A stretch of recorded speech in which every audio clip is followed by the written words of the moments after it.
Creo que es de sobra conocida Matilde Fernández, pero me voy a permitir dar unas pinceladas sobre su trayectoria, ¿no?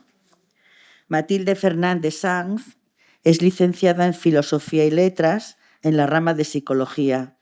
Comenzó su carrera como psicóloga industrial y se destacó como líder sindical de la Unión General de Trabajadores, UGT, en el sector de industrias químicas.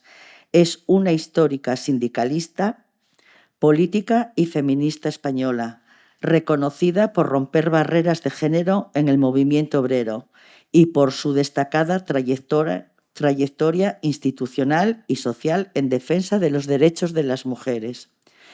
Ha tenido diversos cargos en su dilatada trayectoria política. Destacó cargos institucionales, fue la primera ministra de Asuntos Sociales de España en el gobierno de Felipe González, ha sido diputada y senadora nacional y autonómica, concejala del Ayuntamiento de Madrid y en el año 2000 compitió por esa Secretaría General del PSOE. Esa espinita la tenemos muchos ahí que confiábamos en que sería, pero bueno, no pudo ser. Frente a José Luis Rodríguez Zapatero y otros candidatos.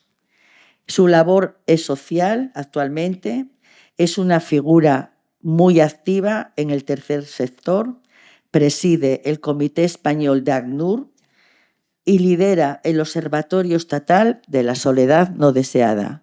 Y ahora que os cuente ella, yo creo que os he contado un poquito, pues que termine. Gracias, Matilde, por estar con nosotros.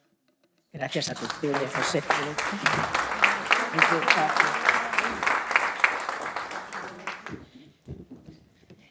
Muy buenos días. María José solo ha dicho una cosa incorrecta. Ya no soy la presidenta del Comité Español de ACNUR. Lo fui hasta el 20. Ahora hay una persona muy valiosa también. Pero sí, desde el 2007 y sigo vinculada al movimiento de ayuda a los refugiados del mundo. Muchas gracias por invitarme al movimiento vecinal asturiano y estoy encantada de encontrarme con mujeres que estáis en el movimiento de mujeres vecinales y que a mí, bueno, una de las cosas por la que quería venir es para decir cómo nos ponemos las pilas para lo que hay que retomar y volver a hacer. Me gustaría hacer una intervención que pudiéramos luego conversar como en tres apartados. Voy a hacer una mirada hacia atrás, porque recordad a don Emilio Lledó, ese gran pensador, que durante un tiempo en casi todos sus artículos recordaba que sin memoria histórica, sin memoria democrática, pero histórica, no se puede construir el futuro. Entonces, qué importante es que recordemos algunas cosas. Lo haré rápido, pero voy a ir a la Segunda República y voy a hablar de lo que las mujeres en la primera parte del siglo XX hicieron. Después quisiera, siendo lo más generalista posible, quisiera hablar de lo que las mujeres al final de la dictadura y transición y democracia hicimos, con aciertos, con errores, pero en pincelada gruesa lo que hicimos, para recordar todo lo que fue útil y si se está desdibujando, volverlo a dibujar. Y en tercer lugar, me gustaría hablar, como me pidió María José, de proyectos a futuro. Bueno, y antes de ya entrar en faena, dejadme saludar a una amiga, que es Yolanda Cuervo, que es directiva de la ONCE y que ha venido a acompañarnos también y que está aquí y que, bueno, yo se lo agradezco muchísimo. Los asturianos, cuando estamos en Madrid, eso ya lo montó Pedro Silva, fijaros Algunas asturianas ya ni se acordarán de él. Pero, bueno, pues Pedro montó el grupo de los asturianos en Madrid, que teníamos responsabilidades en las administraciones y un par de veces al año aparecía por allí, hasta se ponía la picona y venía y decía, oye, tenéis que ayudarnos en esto y en esto, y nos repartía trabajo, nos ponía deberes y teníamos que hacer. Yo, por ejemplo, uno de los trabajos que tuve que hacer es invitar en el ministerio a los de Thyssen, porque estaban dudando si hacían la inversión en Asturias, en Avilés, perdón, en Mieres, o si la hacían en Alemania y tal. Ahí, pues, nosotros invitando, charlando y tal. Y cada uno le ponían un deber que fuera el que fuera. Y entonces, digamos que las asturianas también, cuando nos encontramos, pues en la economía social, Imelda es una dirigente de la ONCE, y entonces de vez en cuando nos reunimos y decimos cómo van las cosas y cómo nos repartimos trabajo. Y Imelda ha hecho al revés. En vez de ser asturianos en Madrid, ha dicho, una medio asturiana va a Asturias, oye, Yolanda, vete a ver Bueno, bien, chascarrillos aparte. Primera parte de lo que yo querría compartir con vosotras. Si nosotros nos fuéramos ahora a la Sociedad Científica de Filósofos o de Politólogos y les preguntásemos cuáles son los valores universales de las sociedades que avanzan, con o sin democracia, pero bueno, lo vais a ver, tiene que ser a continuación con democracia, realmente encontraríais que hay unanimidad que los grandes valores universales son la democracia y la justicia. Hasta que llegamos las mujeres y dijimos, mire, y la igualdad. Para que la democracia se vea igualitariamente, para que la justicia se vea igualitariamente. Democracia, justicia tienen que ir acompañadas de la palabra igualdad. Y estamos ya entonces ante los tres grandes valores universales. Bueno, pues si me permiten, yo voy a incorporar una más. Y es reconocimiento. Eso también está en la filosofía.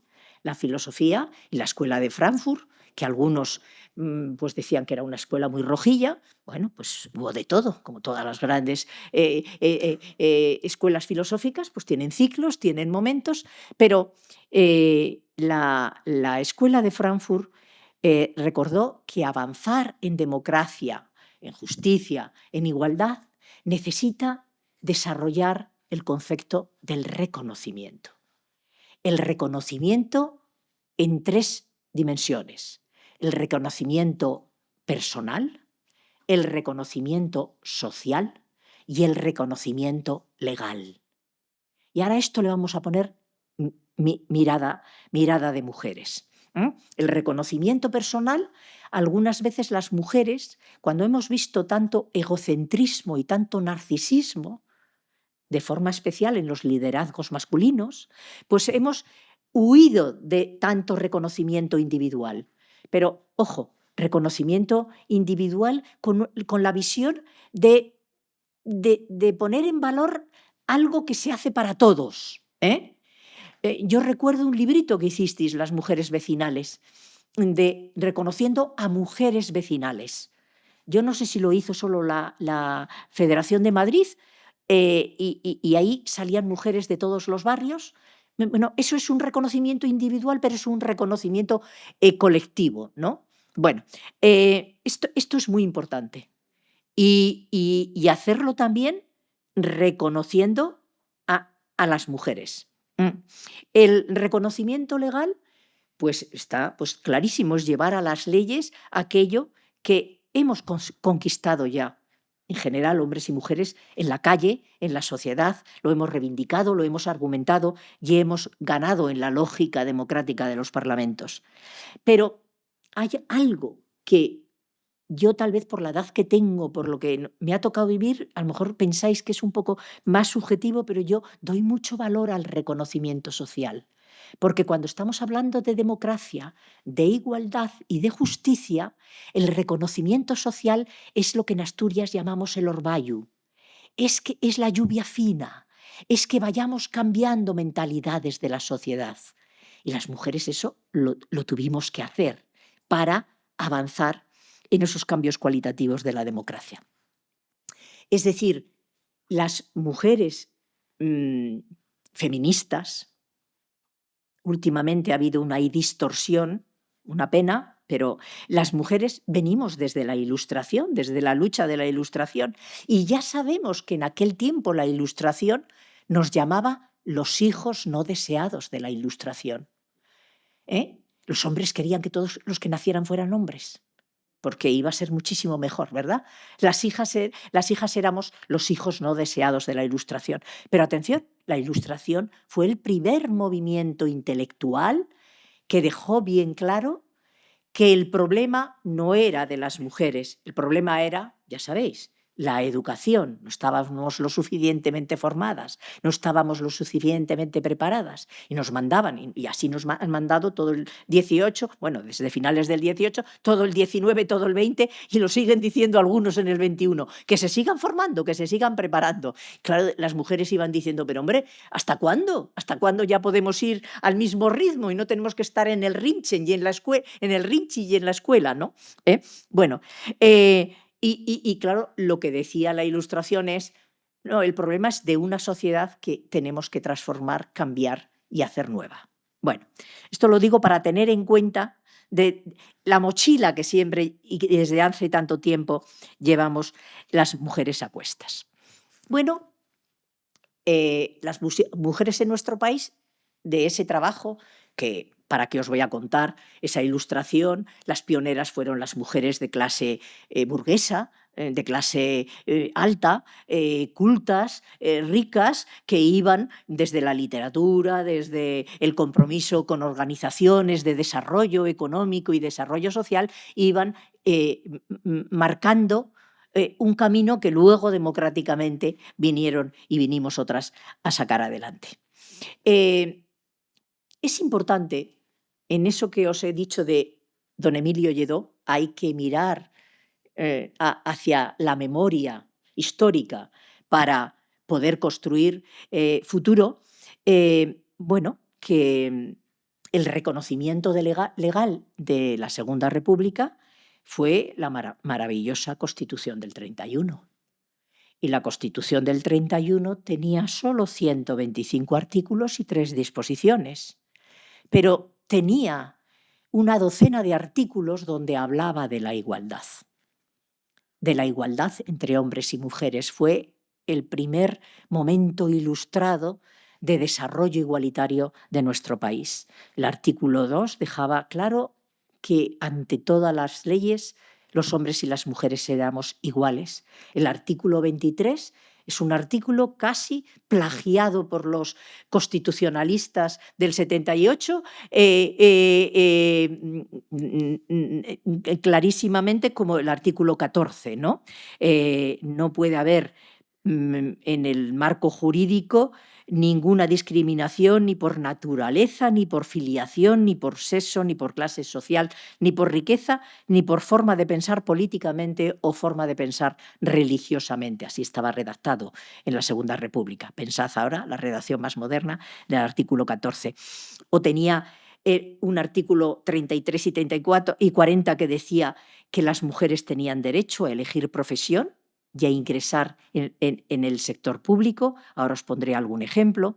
O el 34 que recogía que todas las mujeres tenían el derecho a pensar, a tener sus ideas y a expresarlas clarísimamente. Y así podría ir diciendo, o los artículos que se referían al matrimonio y a la posibilidad de tener criterio la mujer para poder divorciarse, o al reconocimiento de los hijos no legítimos, que entonces se decía, bueno, la Constitución empezó a romper techos de cristal y fue una maravillosa Constitución, avanzando clarísimamente en todos los aspectos que eran superar obstáculos que estaban impidiendo a la mujer su libre desarrollo.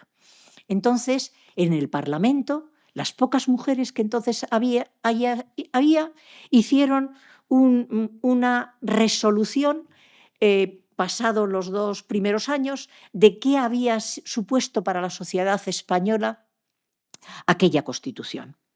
Y en primer lugar dijeron, hemos conseguido proteger a la maternidad.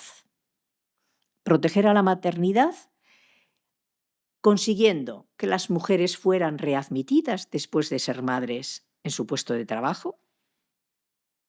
Era motivo para ser expulsadas.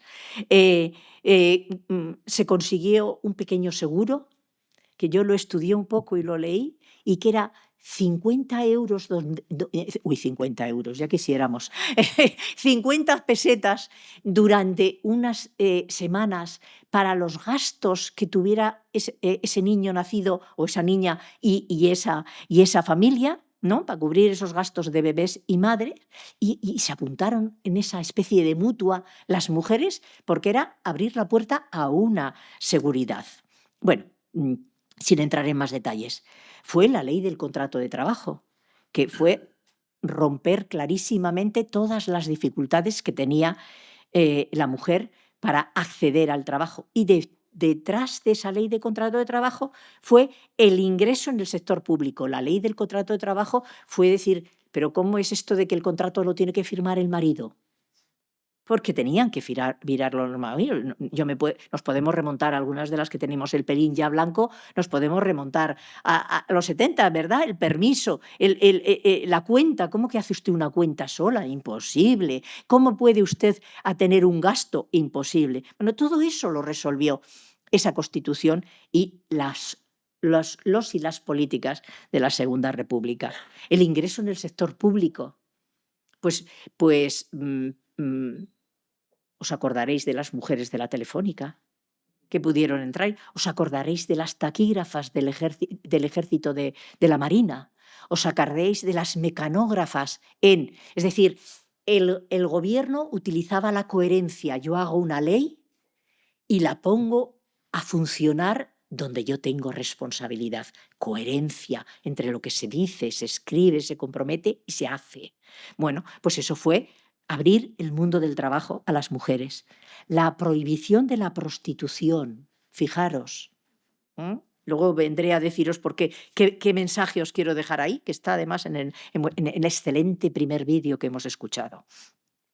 Entonces, la prohibición de la prostitución y la creación de un gran patronato de protección de la mujer para su reinserción alternativa de empleo y su protección.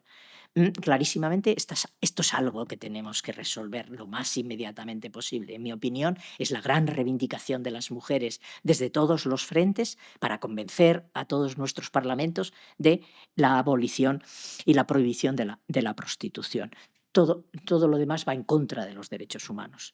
La ley del divorcio, que se aprobó en la República y que yo conocí a Ordóñez, el que luego fue ministro de Felipe González de Exteriores, pero antes lo fue de UCD, en Economía y en Justicia o algo así, y Ordóñez me contaba a mí, cuando yo ya me encontré con él en el Parlamento, me contaba, dice, digo, no, sí, yo lo viví desde la UGT apoyando a las mujeres parlamentarias y firmando y avanzando en sacar adelante la ley del divorcio. Digo, te hubiera faltado, Ordóñez, haberte leído algunos documentos de la Segunda República y del debate en aquella época. Viviste lo mismo, solo que podías estar ya a lo mejor un poco más tranquilo. El matrimonio laico y civil que se puso en marcha y toda la gran reforma educativa. Clara Campoamor, ya en el exilio, estando en Suiza, que antes de ir a América y luego intentar volver, doña Clara escribió para un congreso de sociólogos, no sé si del mundo o europeos, porque este es un documento que además lo descubrió aquí Amelia Valcárcel y lo puso a disposición de una de sus doctorandas para que lo trabajara y lo analizara adecuadamente. Bueno, Clara Campoamor le dijo al mundo que las mujeres españolas de la Segunda República habían intentado trabajar en 4 grandes objetivos. Fijaros, no hay que hacer 200 páginas para decir lo que se ha hecho. 4 grandes objetivos. Primero, encontrar un equilibrio entre el Código Civil y el Código Penal, Porque ¿qué pasaba en la sociedad española? Que las mujeres éramos adultas para que se nos aplicara el Código Penal, pero éramos niñas para recibir los beneficios del Código Civil. Encontrar un equilibrio ahí fue una tarea importantísima que supuso, desde el asidero de la Constitución, llevarlo a diferentes leyes. Que se huyera de las diferencias, en segundo lugar, de las diferencias existentes entre una mujer casada y una mujer soltera. Incluso aquí, fijaros, el don dinero, la fuerza que tiene. Para el derecho al voto hubo movimientos políticos de derechas, movimientos que tenían que ver con el campesinazgo, con latifundios, que decían que yo no tengo hijos, que solo tengo hija, que lo que va a heredar, mis tierras van a pasar automáticamente mientras no se resuelva y ella no lo pueda conservar como su propio derecho al patrimonio de su marido. Vete a ver con quién se casa, decía ese padre. Bueno, esto está en el diálogo, en las Cortes, ¿no? Y era intentar que entre mujer casada y mujer soltera, para derechos, herencias, patrimonios, prevaleciera los derechos de la mujer. En tercer lugar, que se hiciera frente a la doble moral de diferencia de trato entre unos y otros para superar el patriarcado. Y en cuarto lugar, que se investigara la paternidad para dar los mismos derechos a los hijos naturales de los hijos no naturales y no reconocidos, que se tuvieran que reconocer por el hombre, aunque formara parte de otro matrimonio. Bueno, eso fue la alegría. En el primer tercio, los primeros 33 años de la vida de la sociedad española, y podéis ir a una cátedra de feminismo de las universidades americanas y allí se sigue hablando lo que las mujeres en la primera parte del siglo y en la República Española hicieron. Bueno, luego vino la etapa negra de la dictadura y entonces os voy a decir, para recordar mi mensaje de esta primera parte, sería, lo ha dado el presidente actual, que no se ha atrevido a venir ante tantas mujeres, lo ha dado diciendo los derechos se pueden perder. Este es un mensaje que todo hombre y mujer demócrata lo tenemos que tener claro. Un derecho puede estar. ¿Usted me está diciendo que acorte o no? Un derecho se tiene, un derecho se escribe como en una piedra, en un texto legal, se publica en un BOE, pero otro papelito te lo puede destruir. Lo que la mitología dice que Penélope, que ya decían, pues Ulises no vuelve, pues te tienes que casar con fulanito de tal, no me acuerdo quién era ese fulanito, y ella venga todas las noches deshaciendo la bufanda. Cuando termine la bufanda, cuando termine, la deshacía, lo que hacía durante el día, o Sísifo subiendo por una montaña una piedra y llegaba a la cima y de pronto la piedra se caía, vuelta a empezar. Bueno, eso que ya se explica en la mitología, pues clarísimamente. En la década de los 40, la ley de contrato del trabajo del 44 nos volvió a mandar. Solo trabajaban las jóvenes, solo mientras no se casasen. Luego se suavizó un poco y hasta que tuviesen un hijo, pero ya, hombre, casada y con hijo, usted se va a casa a cumplir el rol de mujer, que es cuidar de la tribu, que es cuidar de su guerrero, y se acabó.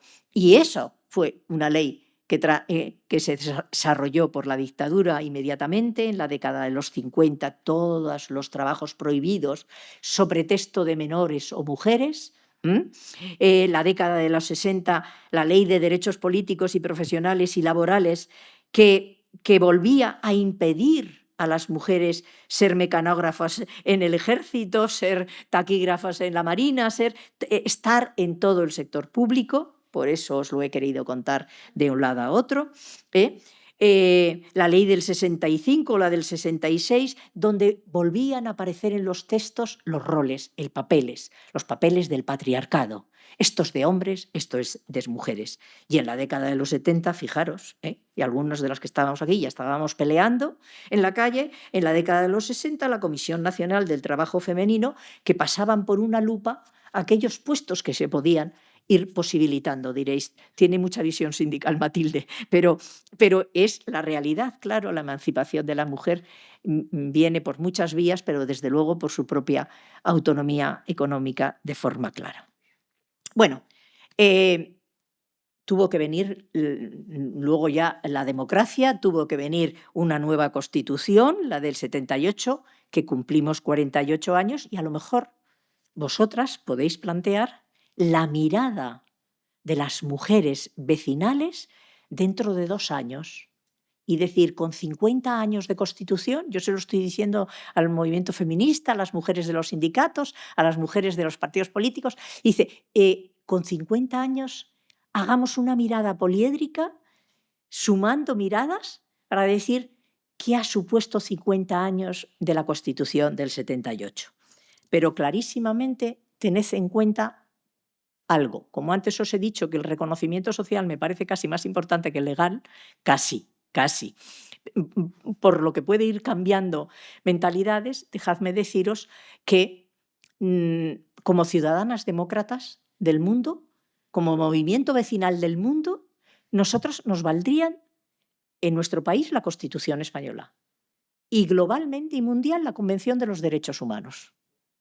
La Convención de los Derechos Humanos tiene solo 30 artículos y deja bien claro cómo tiene que funcionar el mundo.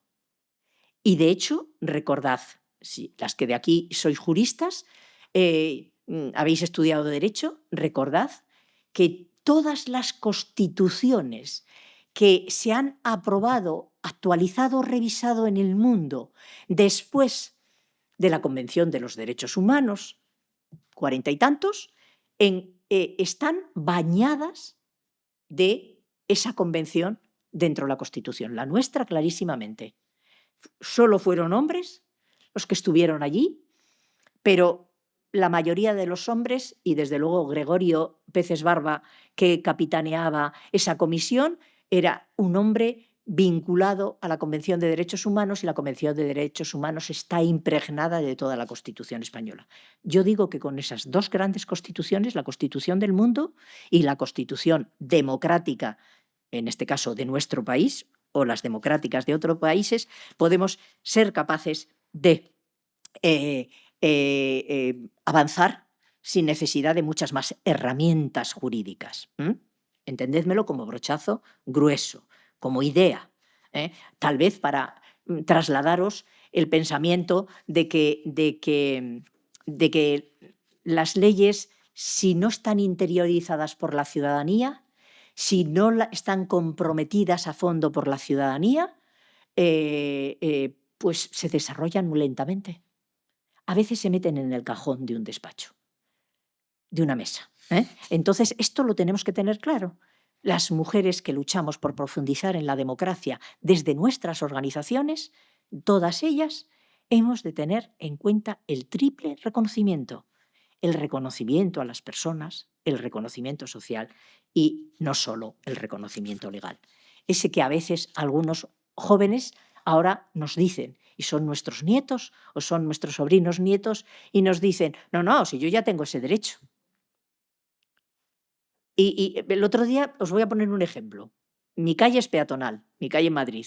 Y entonces, de pronto, estaba un muchacho joven con su perrito en el cubo de basura, bueno, ¿cómo se dice? La papelera, en la papelera con ese lateral donde están las bolsas de recoger las heces de los perritos. Y entonces estaba sacando todas. Llevaba ya y digo, oiga, ¿no le importaría dejar alguna para quien venga detrás si se ha olvidado de traer la bolsa, su perrito hace caquita y tiene que recogerla porque si no nos la comemos los vecinos de la calle? Y dice, es que me he quedado sin ellas. Digo, hombre, es que de las bolsitas de su perro se tiene que cargar usted. Digamos, con los impuestos de todos nosotros, pues las emergencias, pero si usted se lleva todos, y dice, pues que el que venga detrás lo compre.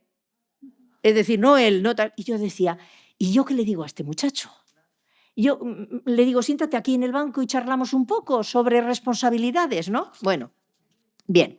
Entonces, que sepáis que nuestra Constitución conviene de vez en cuando leerla, porque está el artículo 14, pero tenemos como la Constitución de la República, pues tenemos el 9, bueno, tenemos todo el título primero, donde hay contenido para decir, oiga, yo tengo derecho a decir esto porque está en mi ley, está en mi Carta Magna, y tenemos que desarrollarlo y aplicarlo al máximo. Bueno, como os decía, con esta mirada para atrás quiero decir dos cosas. Las mujeres en el siglo XX español, no me voy a remontar, si hubiera venido con alguna amiga historiadora, pues ya le decíamos, cuenta un poco del XIX y de los diferentes órganos que allí había. Pero dejadme deciros, las mujeres en el siglo XX siempre han estado en la lucha por los derechos de las mujeres y siempre han estado peleando por las cosas que son importantes. Y como lo sabemos y como hemos tenido el derecho y nos lo han quitado y lo hemos vuelto a construir y ahora todo el mundo dice que tenemos personas que defienden cosas anticonstitucionales, son votadas y están en los gobiernos y de pronto pues en Castilla y León tenemos a un responsable político de Vox que dice que va a hacer no sé qué. Y aquí hay de Castilla y León, pues lo decís en los talleres y demás. Y de pronto en Aragón dicen que ahora la violencia de género no lo va a hacer el movimiento feminista, sino que se va a hacer en las iglesias y se va a atender en las iglesias. Que algún día podrá ser, porque las iglesias acabarán siendo profundamente demócratas, pero hoy por hoy, digo yo que en una organización feminista estarán mejores atendidas las mujeres que... Bien, entonces, como hay esos cambios, pues nosotros no nos queda otro remedio que seguir diciendo estamos vigilantes porque los derechos conquistados no nos los quite nadie. Primer apartado. Gracias a tantas mujeres, reconocimiento a tantas mujeres, atención, lo que está escrito se puede borrar. Segundo apartado que quiero conversar con vosotros y que puede dar a mucho coloquio, así apartado. Mirad, ¿qué sociedad nos encontramos las mujeres españolas cuando terminó la dictadura?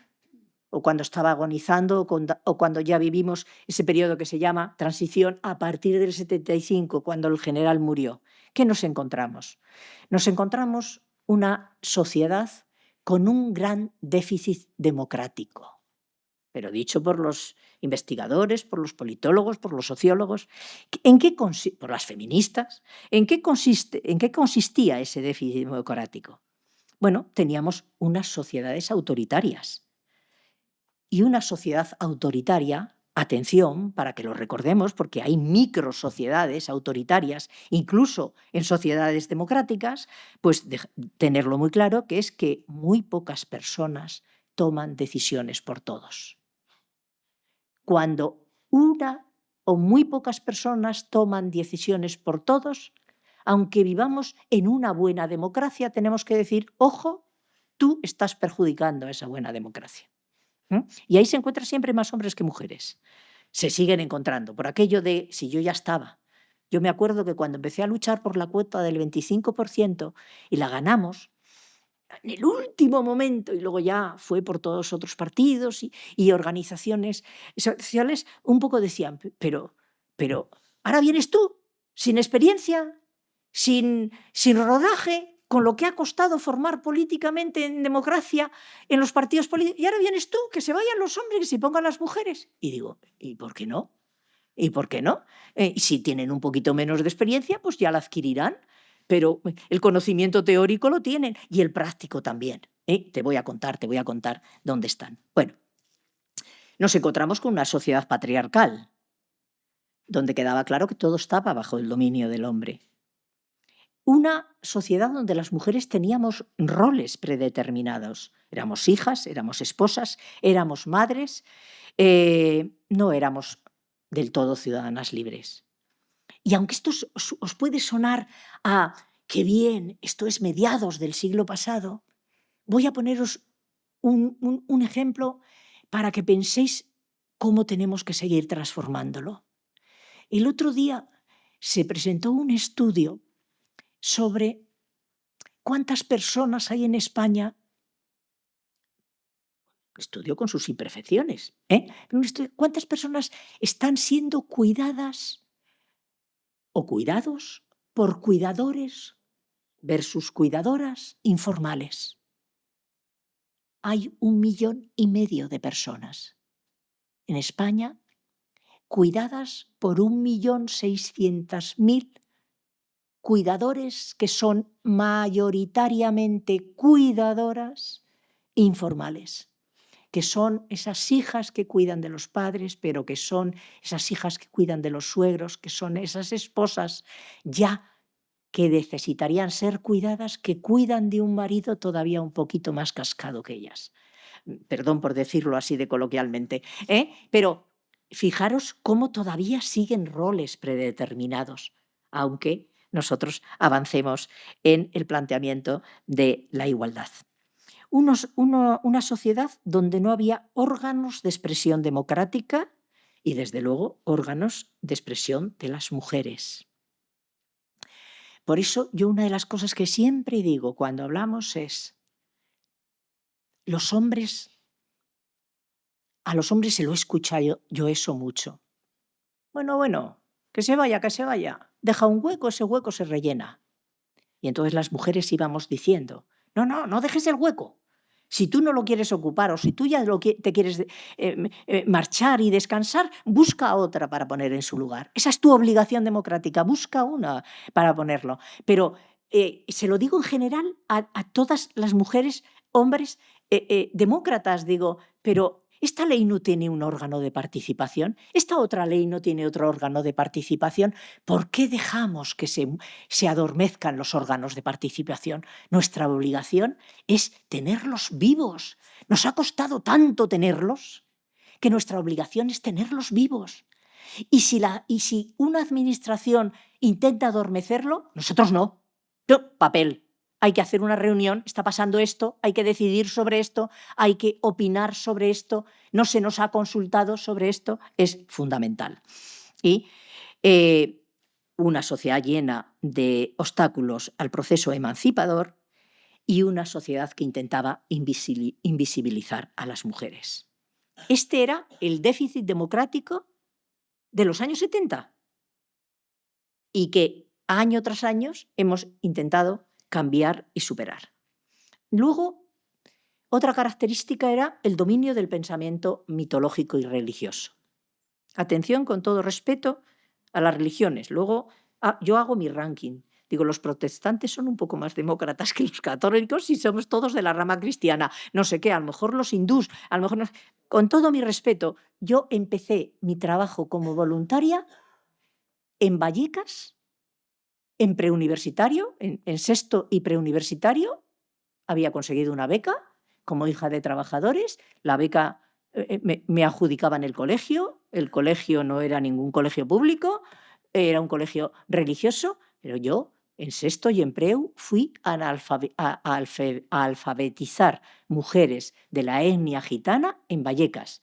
Y los locales eran los locales de los jesuitas, de la Teología de la Liberación y el Padre Llanos. Y si algunas sois y estáis vinculadas al PC, os puedo contar anécdotas de las meriendas de la Pasionaria y el Padre Llanos. Pero esto ya aquí no lo cuento en público. Os lo cuento off the record y comiendo. Bueno, ¿cuál es el pensamiento mitológico y religioso, salvo rarísimas excepciones y en rarísimos lugares? Y os vuelvo a decir, yo he estado democratizando Iglesia. Pues la ausencia de un pensamiento ilustrado, la ausencia de la filosofía de la igualdad, la ausencia del pensamiento racional, el que lo natural era lo lógico y, desde luego, eso era romper muchísimos techos de cristal. Y luego, en tercer lugar, las grandes desigualdades sociales. La riqueza estaba muy mal distribuida. El gasto social era el gasto para los hombres que cotizaban en la seguridad social y que ahí salían los derechos. ¿no? Incluso a cuántas mujeres, desde luego a mi madre se lo hicieron, para poder sacar adelante el seguir estudiando 5 años de carrera sus 3 hijos. Mi madre, además de trabajar en el oficio de mi padre y ayudar a mi padre, se puso a limpiar unas oficinas. Había que sacar, por lo menos para la matrícula, para los gastos que no eran ingresos, etcétera, etcétera. Bueno, eso lo hacía yo y mi hermano mayor con ella. Pues, ¿qué le dijeron en la empresa? Bueno, si usted ya está en la cartilla de su marido, mire, ¿para qué va a cotizar usted y para qué voy a cotizar yo? Ya está en la cartilla de su marido.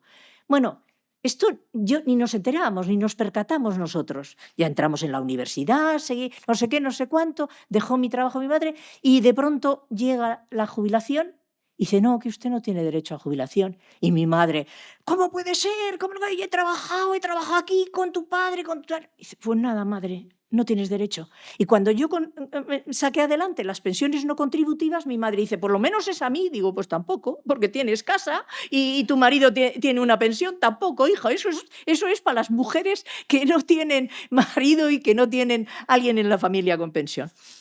Contando esto, os doy un ejemplo de lo que era todo un montaje de la redistribución de la riqueza vinculada a la seguridad social y, por lo tanto, a la cotización, donde ahí eran muy ausentes las mujeres. Bueno, ¿cuáles fueron las respuestas de las mujeres? Tú cuando me digas que me tengo que callarme, ¿cuándo fueron las respuestas? Acelero. Yo es que están calladitas, ¿ves? Bueno, pues la respuesta de las mujeres, y hago balance de lo que habéis escrito muchas mujeres de muchas organizaciones y intento sumar esa plural cosmovisión, la respuesta fue, pues nosotras vamos a estar, nosotras vamos a participar y nosotras vamos a organizarnos. Y vamos a reivindicar órganos democráticos con presencia de las mujeres. Esto es importantísimo. Sale en el vídeo, lo habéis dicho, lo han dicho las dos representantes de FABO, ¿no? Que he tardado yo en tomar el concepto. Bueno, clarísimamente. Bueno, ha sido Yolanda la que me ha dicho lo que era. Hay que cuidar todos esos órdenes. Lo segundo que hicimos fue buscar alianzas y pactos. Intentamos hablar con las que sabíamos que no nos íbamos a entender nada más que una miajita.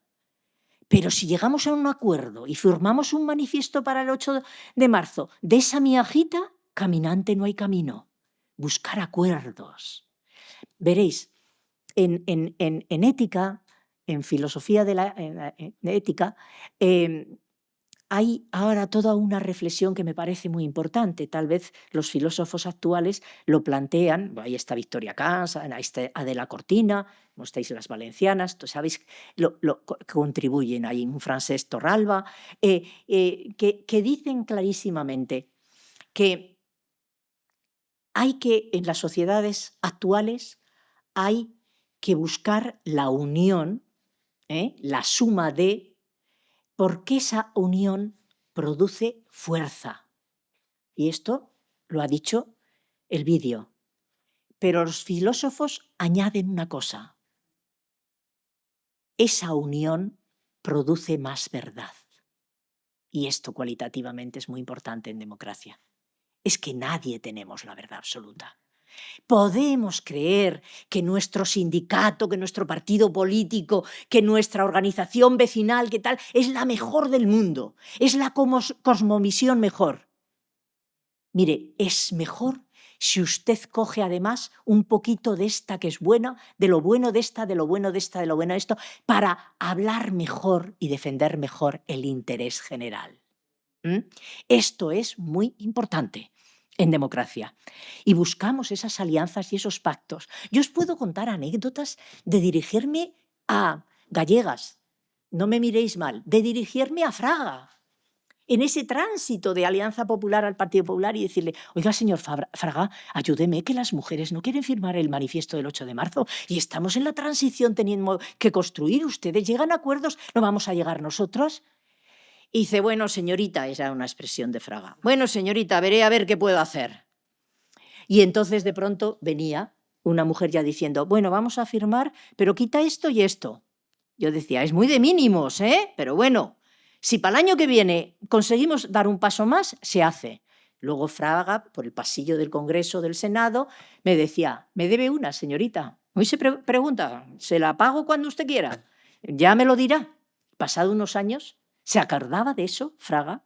Era una cabeza, le llamábamos zapatón, ¿verdad? ¿Os acordáis? Zapatón. Tiene una cabeza. Y me dijo, oiga, en la Expo del 92 yo quiero que el príncipe venga el día de Galicia. Y entonces usted me tiene que ayudar. Y entonces le dije, oiga, pues mire, el príncipe va a venir al lado, a Málaga, que hemos construido un edificio para las organizaciones juveniles españolas iberoamericanas, como escuela de formación global. Y digo, y es ese día, y ese día por la tarde. Pida usted que Galicia sea ese día por la mañana, usted hable con la Casa Real, que tiene más contactos, y yo hablo con el gobierno y hecho. Y así lo hicimos. Y entonces yo le dije, ya no le debo nada, don Manuel, ya no le debo nada. Bien, os digo, buscar alianzas y pacto. Hacer una agenda feminista, es decir, elaborar plataforma con objetivos. Nosotros tenemos que llevar papeles. Bueno, os lo digo, dedicaros a escribir todo lo que hacéis, porque así vendrá un historiador y una historiadora y lo podrá contar. La escuela de Frankfurt también tenía esa teoría, que las feministas hemos copiado mucho. Lo pequeño es hermoso. Trabajar por la vida cotidiana de las personas puede considerarse pequeño, puede considerarse una política blanca, otros dicen blanda, pues puede ser profundamente transformadora. Y lo importante es que quede escrito como la memoria histórica de aquellas mujeres que cambiaron día a día la vida y ayudaron a cambiar la vida de personas, porque ya será un aprendizaje para los nuevos cambios que se tengan que hacer. Y, desde luego, pusimos en marcha planes de igualdad. La subdirección de la mujer en tiempos de UCD, la dirección general al final, llegaron los socialistas, el Instituto de la Mujer como organismo autónomo, un puñado de mujeres maravillosas, los institutos que creasteis, aquí en Asturias hay la Casa Malva, hay un montón de cosas maravillosas, y en todas las comunidades autónomas. Crear unos organismos para desarrollar ese orballo que os he dicho, ese reconocimiento, porque dice nuestra Constitución que la educación tiene que ser igual, pero la educación puede ser cualitativamente igual o para que aprueben los niños con un ratio de muchos alumnos y un ratio de pocos profesores, resulta que, como ellos dicen en sus informes, los de educación, dice, oiga, yo no me puedo ocupar de los problemas sociales. Y cuando yo, gracias a la Fundación 11, en el Observatorio sobre Edades, estudio la soledad de los jóvenes, pues os adelanto que es mayor que la de las personas mayores. Tenemos que tener más de 80 años, habernos quedado solos y tener la costumbre de haber vivido en pareja, patatín, patatán, tener ya no sé cuántas píldoras, ser para que sintamos más soledad que los jóvenes. No, y no llegamos a tener. Hoy en España los jóvenes sienten más soledad que ningún otro. Bueno, más las personas con discapacidad. Pero cuando analizas las causas estructurales que están haciendo que se produzca, pues nos encontramos con un estado del bienestar que tenemos que revisarlo. Por las cosas cambian, la sociedad cambia más deprisa que nuestras mentes.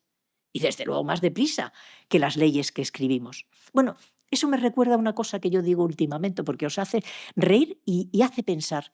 ¿Sabéis lo que decía Einstein cuando llegaban sus nuevos alumnos a la universidad y su equipo de investigación al laboratorio?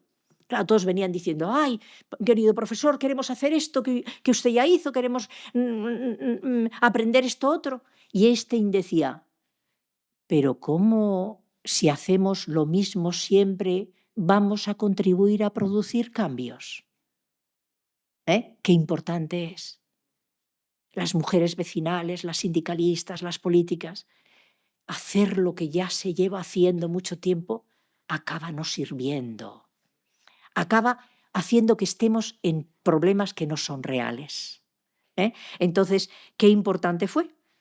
¿Y eso qué es lo que produjo en la sociedad española?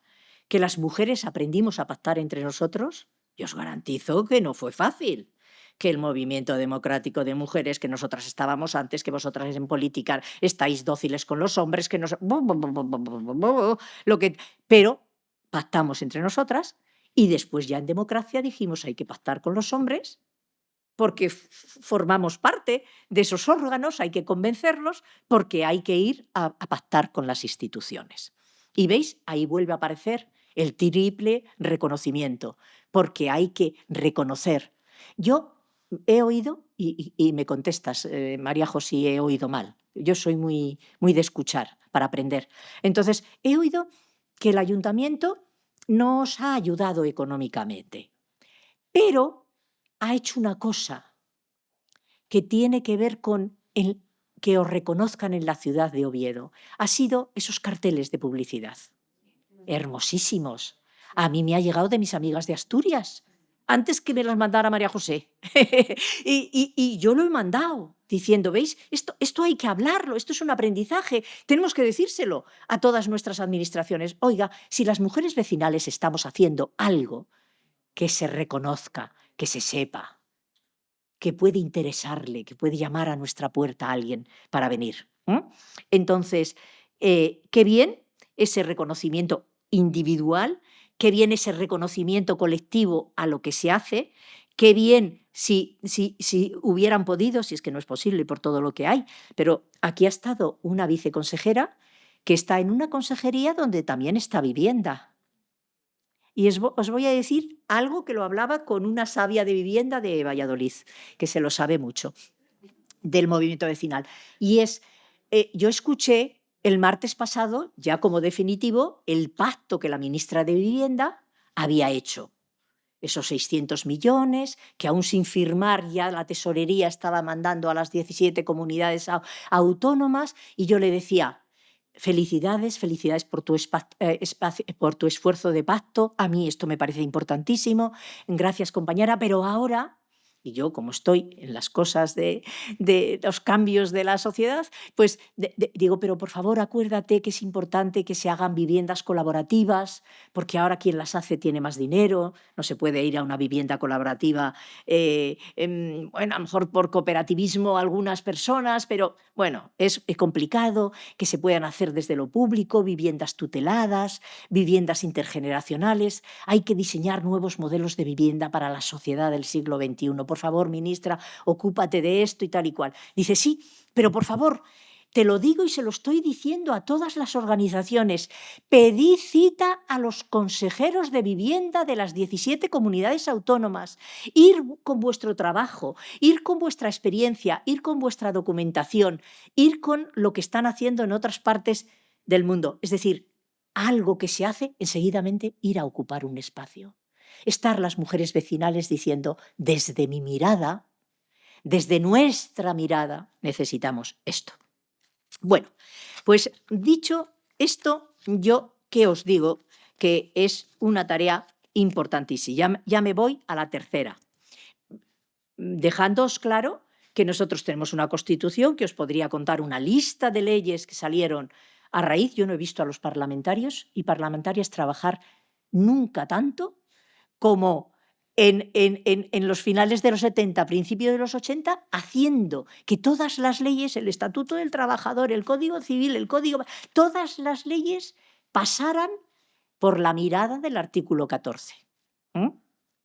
Entonces, grandes. Pero fijaros luego, a principios del siglo XXI, la Ley de Igualdad, 2007, ¿verdad? La Ley de Igualdad supuso volver a cambiar 57 leyes. Es decir, la sociedad cambia más deprisa de lo que nosotros creemos y hay que estar un poco atento a todo ello. Segundo gran mensaje que quiero deciros, enlazando con el primero. No podemos dejar a las mujeres invisibles, las tenemos que reconocer, porque desde aquella república fueron grandes protagonistas. Se conquistaron derechos, pero esos derechos también nos los quitaron y tuvimos que volver a conquistarlos. Pues ahora sigamos reconociendo a las mujeres que los conquistaron desde tantos frentes, empezando por el movimiento vecinal, y sigamos amarrando las leyes e incluso no haciendo una cosa que ha sido, bueno, quiero ser exquisita, pero ha habido mujeres en la época del gobierno de Podemos que nos han hecho mucho daño, o por lo menos esa es mi cosmovisión, y si alguien no lo piensa, por favor que levante la mano, que le doy yo el tiempo para defenderse y dar su opinión, y que vosotros acabéis tomando la decisión que estiméis. Pero lo cierto es que ahora hay que seguir ese camino y tenemos una agenda que sacar adelante. En mi opinión, la agenda sigue teniendo como capítulo principal seguir profundizando en la democracia. Seguir profundizando en la democracia. Yo ahora que estoy en ese observatorio y estoy estudiando los malestares de la sociedad y de forma clara las soledades y el aislamiento en la sociedad española, ¿sabéis lo que estoy viendo? Bueno, nunca dejaré de estar agradecida a la Fundación OCE. Mi trabajo es voluntario, nunca dejaré que me dejaran estar ahí oteando y conociendo todas esas investigaciones. ¿Por qué?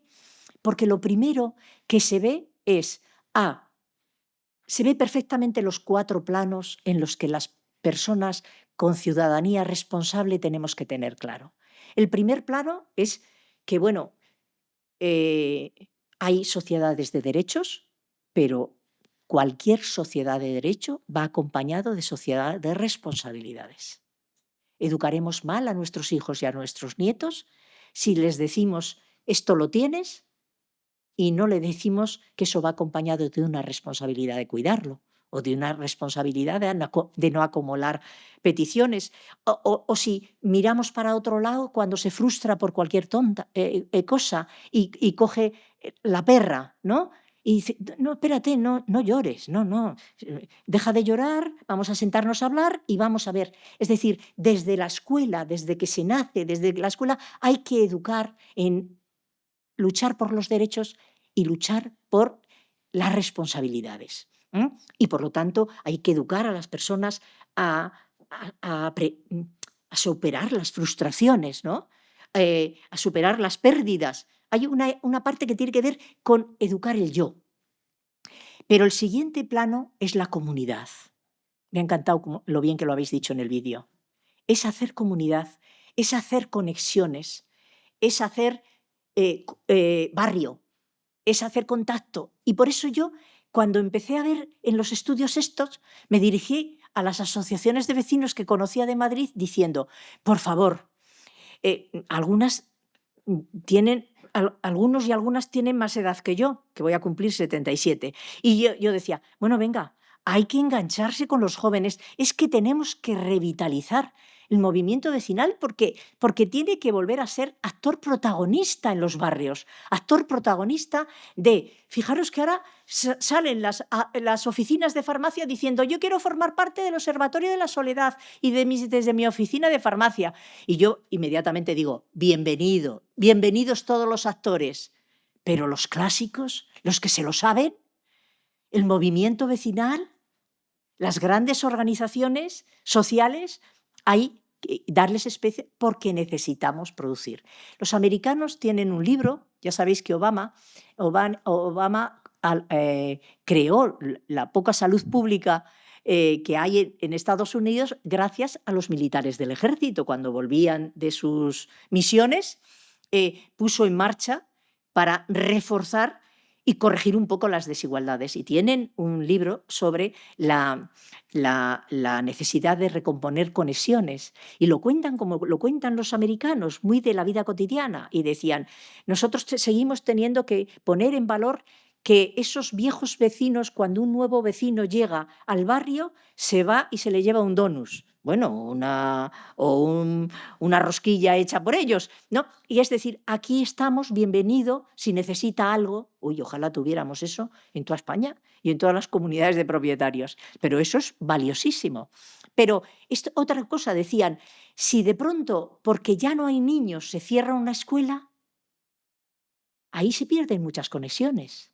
Las conexiones de los profesores, las conexiones de los padres, las conexiones de los niños, las conexiones de quien llevaba el catering de comida, las conexiones de quien limpiaba el colegio, porque hay que reconocer también a esos oficios que a veces ni les miramos, a reconocer, ¿no? Y entonces pensar cómo se recomponen otras conexiones ante esas que se pierden.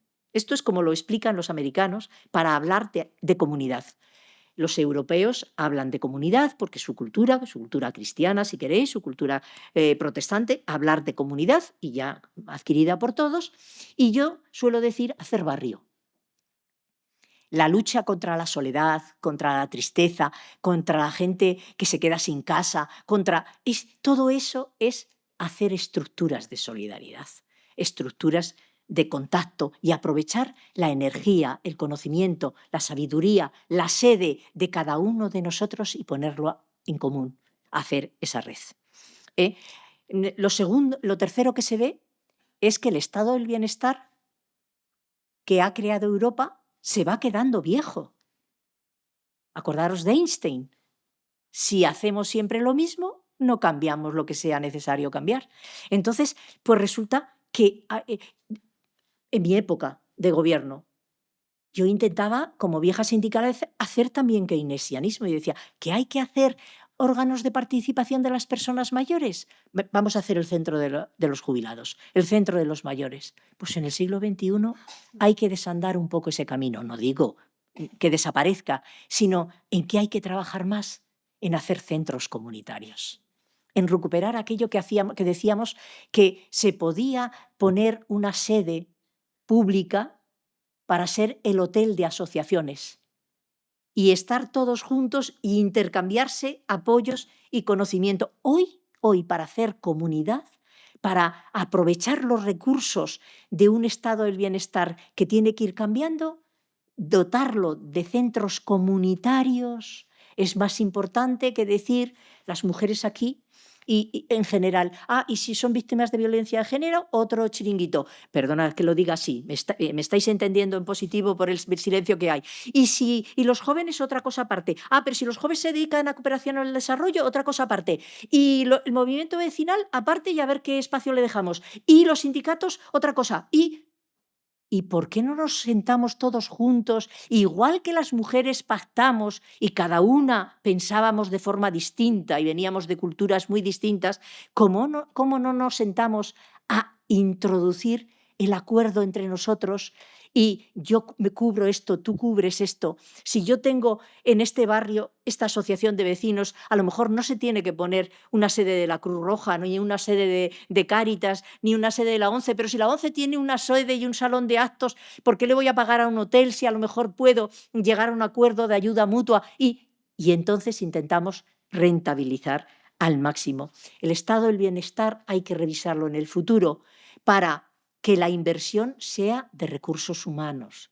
Lo que se necesita es recursos humanos. La periodista de televisión de Asturias que me ha entrevistado, como sabe que he sido vieja sindicalista y he venido por aquí mucho en reconversiones, me dice, fíjate, estamos haciendo horas de huelga.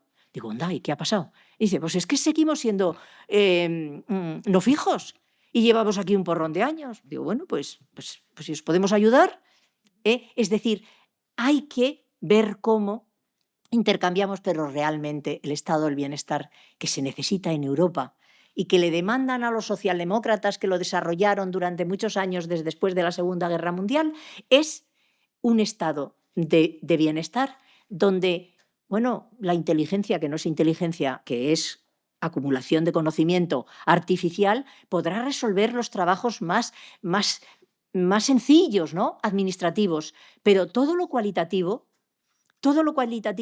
fijaros si tenemos unos enseñantes maravillosos en este país, en la escuela pública, pero yo puedo decirle a esos enseñantes sentándome, digo, mira, el estudio de la juventud que hemos hecho dice que un niño, y ha crecido ese porcentaje, o a lo mejor la resistencia a la frustración no ha crecido tanto, pero lo cierto que es un niño que recibe acoso, siente muchísima más soledad. Si os he dicho que promedio los jóvenes en España sienten soledad un 25%, en prevalencia es medido hoy y aquí, un 20 hombres y un 30 mujeres, resulta que pasa a un 35% si son niños que han sido acosados.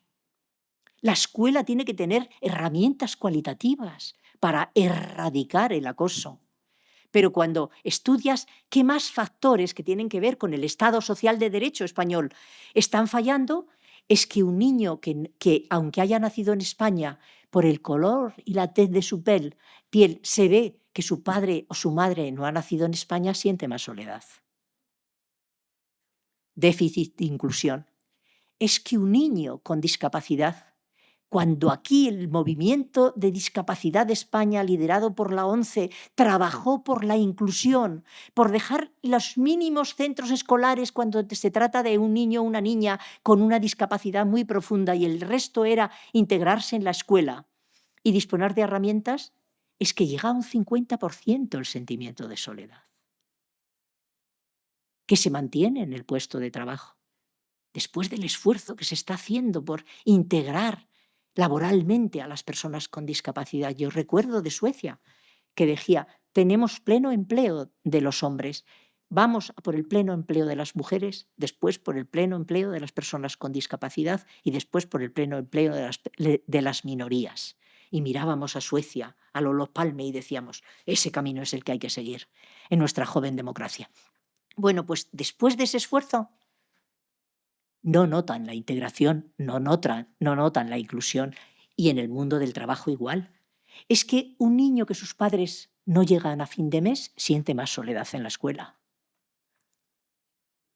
No lleva el pantalón de marca, no, de moda, no lleva la sandalia de no sé qué marca, no lleva no sé qué y se pone en valor esa posesión material que en vez de unir separa y disgrega. Entonces, hay tantos datos que nos da los malestares de la sociedad española que nos lleva a necesitar una revisión de nuestros modelos de estado del bienestar y, desde luego, el brochazo grueso es que se necesita menos capítulo 2, menos capítulo 4, nos afecta porque son las subvenciones, menos capítulo 6, hombre, en sanidad sí, hay que invertir en maquinaria, pero en general menos en los otros capítulos, esos son el presupuesto del Estado, y desde luego más en el 1. Bien, y se necesita seguir trabajando en las acciones positivas. Mirar, nosotros en los 80 presumimos de que fuimos el 6º país de Europa, incluyendo uno no europeo, que fue Suecia, Dinamarca, Alemania, Austria, no, os voy a decir solo los europeos, Suecia, Dinamarca, Alemania, Austria y Italia, que tenían planes de igualdad para el orvallo, para la lluvia fina. Los 6º fuimos los españoles. Acordaros del Instituto de la Mujer, el primer plan de igualdad, haciendo cambios cualitativos en todas las áreas y de toda manera transversal. Pues esto hay que volverlo a recuperar. Y os decía, una cuarta gran tarea tiene que ver con la sociedad cuidadora. En el siglo XX en España dijimos que era importantísimo desarrollar el turismo. ¿Verdad? Pues en el siglo XXI tenemos que machacar a las mujeres porque lo que necesitamos es la sociedad cuidadora. La sociedad cuidadora que solo será posible si hay igualdad entre hombres y mujeres, si hay corresponsabilidad entre hombres y mujeres, si el trabajo de los cuidados se valora y se respeta y se retribuye adecuadamente, y si hombres y mujeres piensan que cuidar de sus hijos y de sus seres queridos es una corresponsabilidad a la que se le pide ayuda a los poderes públicos, pero de la que no se delega responsabilidad, porque también hay una parte de la responsabilidad de cada persona que quiere a ese otro ser humano, de cada clan, de cada diferente tipo de familia.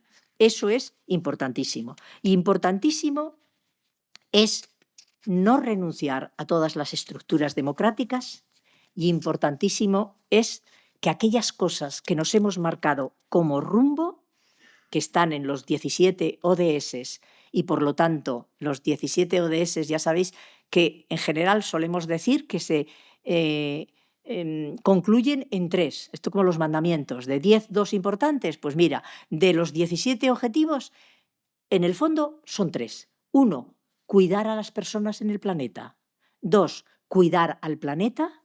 Y 3, lo dicen los ODS, cuidarlo con un sentimiento de pacto, de acuerdo, de alianza, de compromiso colectivo. Entonces, ¿qué es lo que ahí se dice? Que tenemos que corregir, y en Europa hay informes de las 3 grandes desigualdades. A pesar de tener los mejores estados del bienestar, vais al Eurostat y vais a los informes sociales y ¿qué es lo que dicen? Que Europa tiene 3 grandes déficits. La Europa del 21, desigualdad económica, mala redistribución de la riqueza.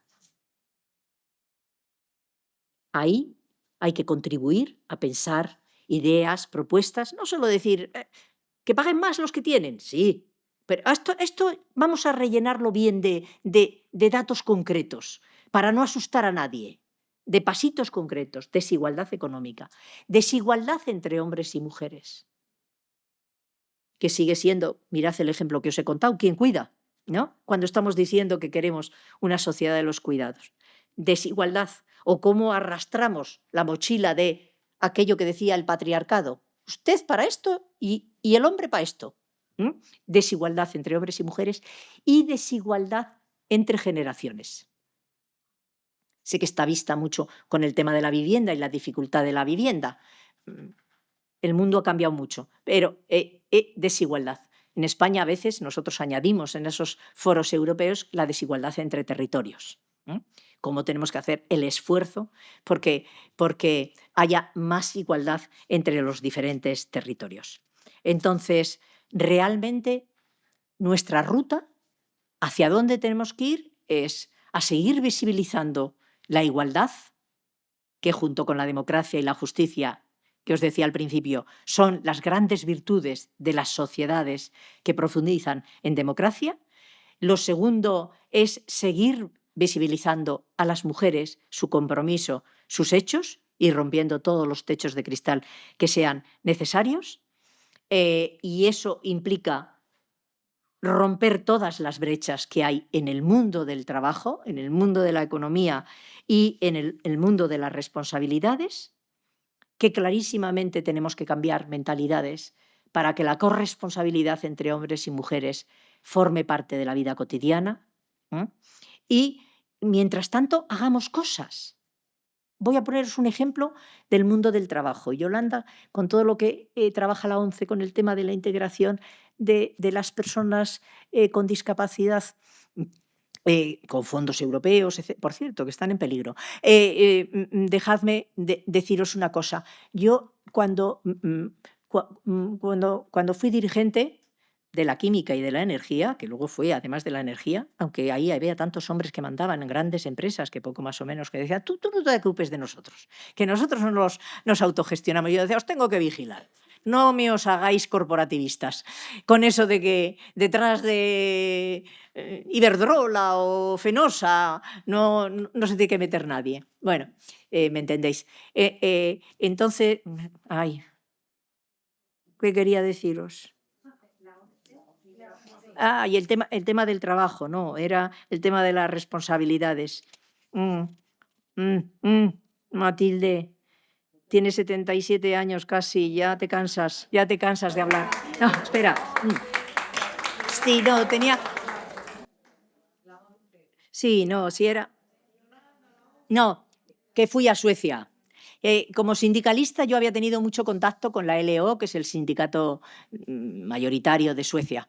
Y entonces cuando Felipe González me nombró ministra, pues yo llamé a los amigos de Suecia y digo, yo quiero ir a ver todo lo que está haciendo el ministro, que era ciego en aquel tiempo, el ministro de Políticas Sociales. Y me pasé una semana visitándome la red básica de servicios sociales, los servicios especializados, lo que se hacía en los barrios y tal y cual.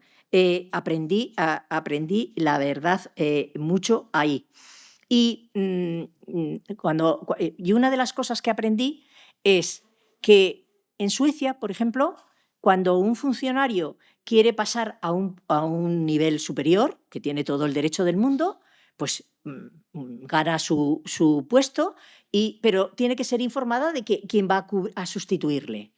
Y el que va a sustituirle es otra persona, el o la es otra persona que estaba en otro sitio. Y ahí aparece un tiempo en la norma interna de meses que dice, usted no se va al puesto mejor hasta que haya dejado todo, los papeles perfectamente documentados, y espere a que venga quien le va a sustituir y le traslade oralmente lo que no está escrito. Le traslade, es que María Jesús es la que manda en el movimiento de Asturias, ¿sabe usted? Y entonces esto no está escrito en un papel, pero y es que fulano, y es que mengano, y es que este es el líder natural, esto se lo cuenta usted. Y entonces ya se va.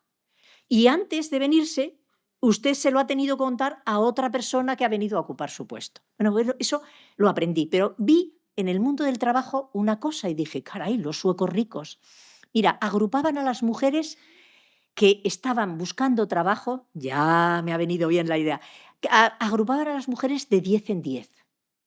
Y con el ayuntamiento y con el Ministerio, ¿no?, de Trabajo, se juntaban las unidades de empleo, y las 10 mujeres decidían quién era la primera que tenía más necesidades para que fuera la primera para que se encontrara trabajo. Quién la segunda, quién la tercera y quién la décima. Entonces, las 10 más Ministerio de Trabajo y Ayuntamiento, en sus labores de, allí no hay comunidades autónomas, se ponían a trabajar para conseguir el empleo para la que más lo necesitaba. Después para la siguiente. ¿Pero qué hacía el ayuntamiento? Ponía ludotecas.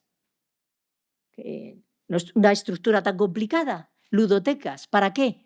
Para que la décima y la novena, que yo lo pregunté porque me encontré, digo, pero si aquí es donde menos demografía hay, si somos en España donde nacen más niños en aquellos tiempos y en Suecia donde menos, ¿cómo es que vais con un carrito con 3 niños? Es que se concentran en pocas mujeres que paren mucho. Y dice, no, si estas son cuidadoras, son del plan de empleo. Y como son la novena y la décima, se encargan de sus hijos y de las demás, que están formándose, recalificándose y trabajando para un empleo. Y las últimas, que llegarán un poco más tarde, están cuidando a los niños. ¿Y se tienen que hacer cargo de? No, hombre, no. Van y vienen, ellas pueden dejar los niños unas horas en una ludoteca. En esa ludoteca está un profesional del ayuntamiento o del gobierno y a la vez ellas están haciendo también formación. Y así las propias mujeres con la administración en la búsqueda de trabajo. Esto lo he visto yo en los años 80. Porque a mí me nombraron en el 88 hasta el 93. En un país rico y con casi pleno empleo. Y yo decía, ¿veis cómo lo pequeño es hermoso? ¿Ves cómo no hay que esperar que se diseñe el paraguas por arriba? ¿Que las cosas desde abajo pueden ser profundamente transformadoras? Entonces yo termino, mujeres, diciendo, la ruta la tenemos en los ODS, la ruta la tenemos en el aprendizaje de todo lo que hemos hecho bien, en lo que hemos sometido a crítica porque no hemos hecho tan bien, pero en esos grandes valores de fuerza, acordaros el filósofo, la unión hace fuerza, la fuerza da más verdad, porque somos más pensando poliédricamente desde diferentes enfoques. Entonces, yo solo os digo, vienen tiempos difíciles, sí, pero no nos podemos bloquear, que no nos entre el Parkinson a las mujeres, que no nos quedemos, ya sabéis que el Parkinson algunas veces te da el tembleque y otras veces te deja así, yo tengo un amigo que de vez en cuando me dice, tira, y yo, venga, tiro para desbloquearle de esa rigidez, ¿no? Entonces, no nos quedemos rígidas. Vayamos a decirle a las mujeres que cuidar la democracia y que cuidar la igualdad es muy importante y que cuidarla siempre con investigaciones y con datos es muy importante. y que no hay que inventarse el feminismo, está inventado. Siento mucho el posmodernismo que ha venido de Estados Unidos con la señora Blatter. Y quiero decir una cosa, que aquí a lo mejor hay pensamiento diferente. Las mujeres en Asturias estáis trabajando porque el rigor entre en esa última ley trans, que tanto la estatal como la de todas las comunidades autónomas son un error. No se necesita esa ley. No le podemos quitar los derechos a los niños. No podemos decir que un niño quiere ser niña y una niña quiere ser niño a los 8 años. Sí, le empezamos a hormonar y le desgraciamos para toda la vida. Hay ciclos en la vida de las personas. La adolescencia es un ciclo muy duro. La juventud es un ciclo muy duro. El paso a la madurez. Y a veces hay otros pensamientos. No podemos aceptar leyes que pretenden salir adelante a través solo de multas, de sanciones para todo. Este es el broche final, que es la ley de Asturias, donde ha estado el movimiento vecinal, muchas de las mujeres que estáis a la vez en comadres, que estáis en FEMES, que estáis en organizaciones, diciendo, oiga, esto no puede ser, esto no puede ser. Cuando, además, dejadme deciros, sin esa ley hay cosas que cambiar, claro, para hacer habitable, vivible el mundo de las personas, las pocas personas que necesitan cambiar, porque no se sienten reconocidos con el sexo que han nacido. Claro que eso hay que reconocerlo, respetarlo. Pero mirar, con reformar la ley de registro, con un artículo, registro civil, y ir a la ley de sanidad y añadir un artículo, los problemas reales de las personas transexuales está resuelto. Todo lo demás es el intento de poder de una minoría que tiene mucho poder en Estados Unidos, de una minoría y con una ley en España que ha pasado clandestinamente, decídmelo, compañeras aragonesas, decídmelo, compañeras castellano, decídmelo, que casi de noche, nadie sin opinar, no, porque no se puede opinar, porque se debilita a la ministra, porque... ¿Pero qué dices? Nunca hay que mirar a otro lado, siempre hay que hablar, con prudencia, porque somos dueños de nuestros silencios, y lo dijo un conservador español, y esclavos de nuestras palabras. El señor Dors lo dijo. Como veis, cito a unos y a otros, pero quien puede enseñar, tenga la forma de entender el mundo que tenga, bienvenido sea. Bueno, entonces, por favor, no miremos para otro lado, no permitamos que nos pongan guindas al feminismo. El feminismo tiene siglos, tiene historia y por lo que reivindica es la igualdad entre hombres y mujeres, no va contra los hombres. Este posmodernismo ha llevado a un enfrentamiento que en las redes un poco está cociéndose, que los hombres se tienen que quejar porque las mujeres ya queremos lo que... No, hombre, no, mire, si yo le enseño los datos, si yo lo que quiero es que usted venga conmigo a resolver estos datos, para que hagamos la igualdad para sus hijas y sus hijos. Sí hay que tener paciencia hablando con los hombres, hay que tener paciencia, pero no hay que considerarles unos enemigos, hay que incorporarles a nuestra lucha. No quería olvidar esto porque quiero reconocer a las mujeres asturianas por los testimonios que han hecho en las comparecencias en el Parlamento esta quincena pasada, que deberían ser enviadas a todos los parlamentos, donde se han dado argumentos rigurosos y donde se ha dicho, por favor, no se pongan a caminar en algo que está descaminando todo el mundo. Todas las leyes europeas están diciendo, cometimos un error y se están cambiando en el Parlamento. Pues no terminemos de poner la guinda en la última ley autonómica que es la asturiana. Gracias por vuestra comprensión, pues vuestro silencio, pues vuestra paciencia, que me he pasado el tiempo, que ahora nos tomaremos un poquito de agua y discutimos lo que digan las jefas y organizadoras de la sesión. Hola, bueno, soy Silvia, soy de Madrid. Sí, en primer lugar, agradecer muchísimo la ponencia. Creo que se han dicho tantas cosas y de una profundidad y de una relevancia que es muy difícil, ¿no? Casi aportar. Y yo voy a exponer una percepción y algunas ideas Muy bien. y espero que se entiendan bien, pero creo que también hace falta algún contrapunto o alguna discrepancia, porque si no, creo que no corresponde a la realidad de la... ¿no? Democracia. Somos muy diversas y estaba bueno, pues incluso comentando aquí que creo que eso no se ha mencionado una cuestión que tiene que ver con lo generacional, ¿no? Con lo generacional. A ver cómo lo digo, porque he apuntado muchas cosas que se han dicho. Creo que vivimos un momento de crisis y esto se ha dicho, ¿no? Lo ha dicho usted muy claramente, que tiene que ver con la fuerte desigualdad que existe, que tiene que ver con el auge del fascismo. O sea, vamos a poner también nombre a las cosas en Europa y no solo en Europa. Estamos viviendo pues, la guerra. ¿No? Y creo que eso que no podemos obviar el contexto en el que nos movemos, que es ese contexto de crisis. Que es una crisis que nos pilla a muchas organizaciones sociales y políticas muy fragmentadas y que eso evidentemente también se ha puesto sobre la mesa, pero aquí añado mi discrepancia. Claro, se ha señalado la Ilustración como ese movimiento, ¿no? de generación de valores universales, ¿no? Un poco lo que fragua la Declaración Universal de Derechos Humanos, y yo creo que eso también está en crisis, ¿no? Y no digo que esté de acuerdo, no estoy haciendo un juicio de valor, estoy describiendo, creo que hay una crisis con el ideal de la Ilustración y que precisamente creo que no estamos sabiendo entender que esos valores universales, que esa Declaración de Derechos Humanos, que incluso que la ONU han perdido cierta legitimidad. Y en esto, insisto, no estoy haciendo un juicio de valor. Ahora ya sí empiezo la parte de la valoración y del juicio de valor.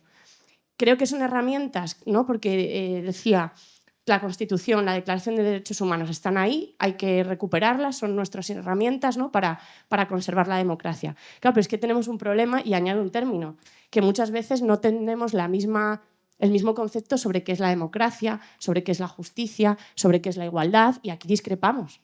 Y añado un ejemplo muy concreto, la libertad.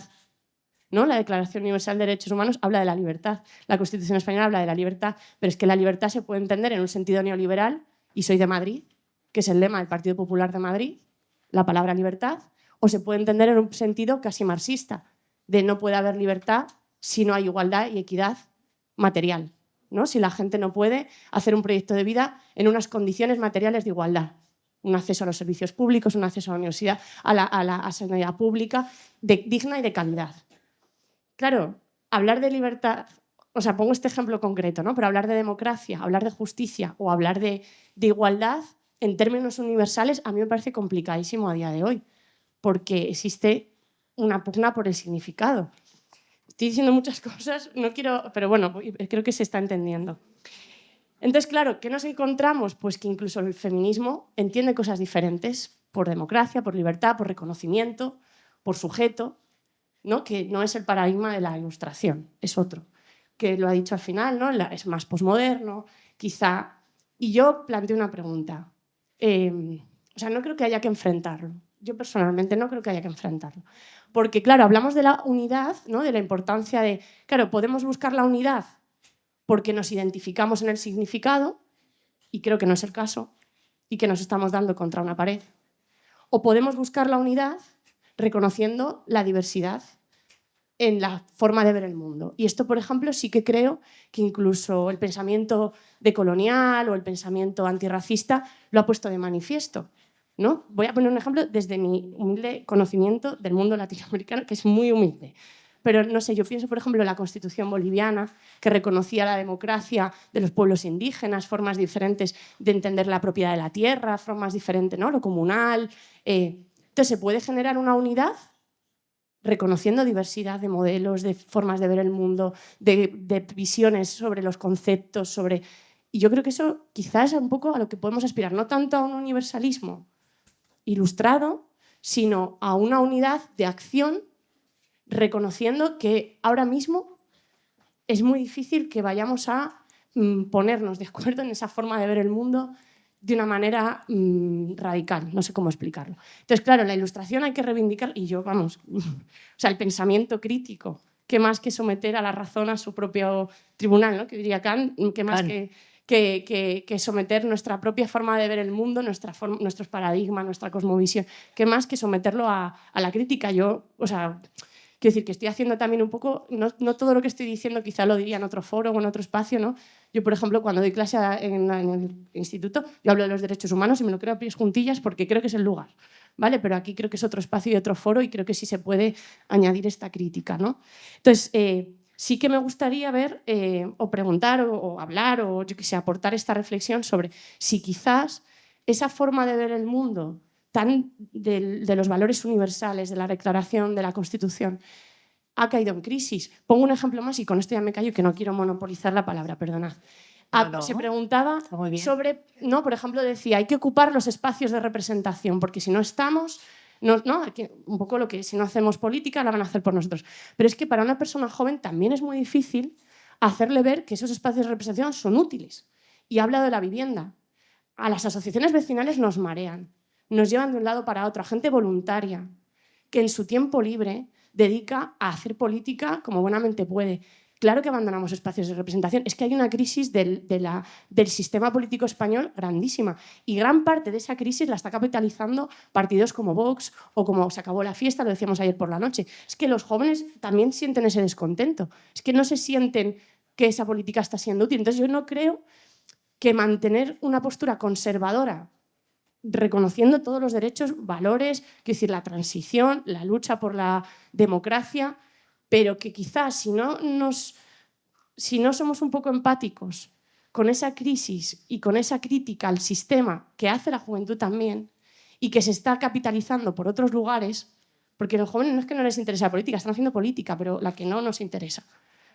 Entonces, tenemos, yo creo, un problema, o sea, vuelvo al inicio, creo que tenemos un problema generacional de cómo comunicamos el mensaje de la libertad, de la democracia, de la igualdad, que no estamos sabiendo calar y que estamos poniendo el foco en lo que nos divide en muchas ocasiones, entendiendo que es que esa división va a existir, porque es que es el mundo en el que estamos ahora mismo, es nuestro paradigma. Entonces habrá que hacer unidad de acción, o sea, actuar juntas, sabiendo que no vamos a pensar todo el rato de lo mismo, que no tenemos el mismo concepto quizá de esa libertad. Y no, bueno, no sé, es una reflexión que yo me hago porque obviamente, y a los hechos me remito, tenemos un problema generacional y en el movimiento vecinal especialmente.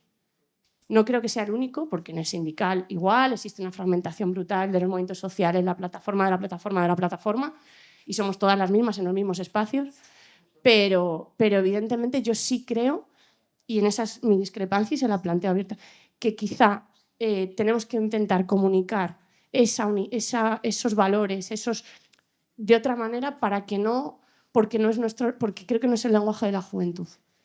Y ya está, y me callo. Creo que, bueno, aquí 500 cosas, pero evidentemente no es mi comentario. Muchas gracias. Bueno, ¿y si te dijera que si yo me siento contigo, firmo un acuerdo resolviendo la mayor parte de las dudas, prejuicios que también los jóvenes tenéis de la rigidez? Yo creo que aquí en mi intervención de rigidez no he hablado, ¿no? He hablado de cambio, he hablado de los grandes mecanismos que han funcionado. Es decir, que los jóvenes en algún momento planteen, cambio todo, quiero cambiar todo. Muy bien, adelante, cámbialo. Es decir, y ya irás rellenando, pero solo una recomendación. Claro que la ONU hay que cambiarla, por coger un ejemplo tuyo. ¿Pero qué es esto de que 4 poderosos puedan vetar todo lo que necesita el mundo? Claro que se ha quedado... Y morirá y acabará convirtiéndose en un Ateneo si no es capaz de aprender cambiar y tratar a todos por iguales, etcétera, etcétera, ¿no? Claro que hay organismos que han funcionado para hacer grandes transformaciones que están produciendo en este momento desigualdad y no están sirviendo para esto. Claro que las palabras hay que sentarse a decir, pero tú, ¿cómo la interpretas? Y para la vida cotidiana, ¿cómo la interpretamos? Por eso se necesita estar dialogando mucho, creando puntos de encuentro. Claro que yo hay campos que con mis 70 y casi 7 años no entiendo, porque yo no tengo redes. Por lo tanto, me tengo que sentar con alguien que tenga red y que me diga, ay, ¿esto sirve? ¿Y esto no te hace perder mucho tiempo? Y tú me tendrás que convencer que sí. Yo te diré, yo sigo pensando que leer un libro, subrayar un libro, ir a los grandes documentos, a las grandes investigaciones, esto me da mi información científica y lo otro no tanto. Pero hay que sentarse porque hay otra forma de llegar, aunque sea para decirle a los jóvenes puedes hacerlo mejor esto y no te tragues tantos bulos. Claro que hay. Desde luego, todo lo que es intergeneracional, en mi opinión, es un reto del momento actual. No decidamos nada las mujeres mayores sin contar con las mujeres jóvenes.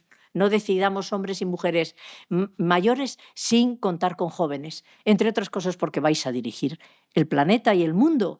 Y entonces lo lógico es que nosotros os queramos convencer de todo lo bueno que hemos hecho y que creemos que se ha hecho bien, y vosotros decir, esto no me interesa, voy a ir por estas otras vías, ¿no? Nosotros, la gente de más edad, pues ponemos más énfasis en cuidar a las personas, por hablar de los ODS, ¿no? Del mensaje del mundo, y los jóvenes ponéis más énfasis en cuidar el planeta, pues la suma de los dos es lo correcto, ¿no? Entonces, yo lo que siempre diré a los jóvenes es que no construyáis sin razón, sin argumentos, sin datos, sin comprobación. Y pon todos las gotas que quieras de sentimiento. No hay ningún profesional del bienestar. Si va solo con la razón, puede acabar siendo ese rollo que dice, ¿tiene usted derecho? No, mire, gitano, le quito el salario social porque no ha dejado los niños en el colegio. No ha dejado los niños en el colegio. Hombre, espérese, escúchele un poco, vamos a ver. Entonces, es razón, pero no es solo razón, es también el sentimiento colectivo. Bueno, yo creo que la función de los jóvenes, nosotros lo hicimos cuando éramos jóvenes, fue criticar al sistema. Y el sistema tiene que ser mejorado. Ya ves que, fíjate tú, te estoy diciendo que hasta el estado del bienestar hay que cambiarlo y que cada 10 años hemos hecho profundos cambios, ¿no? Entonces yo lo que creo es que hay que encontrar más puntos de encuentro entre jóvenes y mayores para que lo que influye en el joven lo entendamos nosotros, y lo que influye en los que no somos tan jóvenes, puedan, si creemos que tiene valor y con relativismo, pues trasladaroslos también, porque es innecesario darse golpes, ¿no? Y si intuyo que con mucha elegancia me estabas un poco diciendo por el tema de género, ¿no? Los discursos de género. Bueno, yo personalmente creo que eso es un error, pero es una cosa mía. Yo superaría el concepto de género, hablaría en las leyes de la igualdad entre hombres y mujeres, y me quitaría mucho género, o lo explicaría de mucha manera, porque eso ha dado pie a retirada de derechos a las mujeres, y las mujeres somos el 52% de la población del mundo. Eso hay que tenerlo en cuenta. Y no puede venir alguien con una minoría diciendo, quítese usted del medio. O sea que ahí sí veo que puede haber un matiz, por ejemplo, con lo que he comentado de trans, pero tienes todo el derecho a expresarlo y yo a escuchártelo y a encontrar puntos de encuentro. Por eso he hecho con bromas diciendo, las demócratas íbamos a don Manuel Fraga a decirle, oiga, convenzca a las chicas de Alianza Popular, ¿cómo va a salir el primer 8M, no? Pero también, por ejemplo, en el momento actual, las personas que han dividido al movimiento feminista, que no han sido las que venimos de la Ilustración, a las que nos llaman viejas y cortadoras de derechos, que no lo somos, han llevado a esa división. Ahora hay que sentarse para intentar volver a recomponer las grandes manifestaciones donde todas íbamos unidas y donde cada una tenía su reivindicación, pero había una común. ¿Me explico?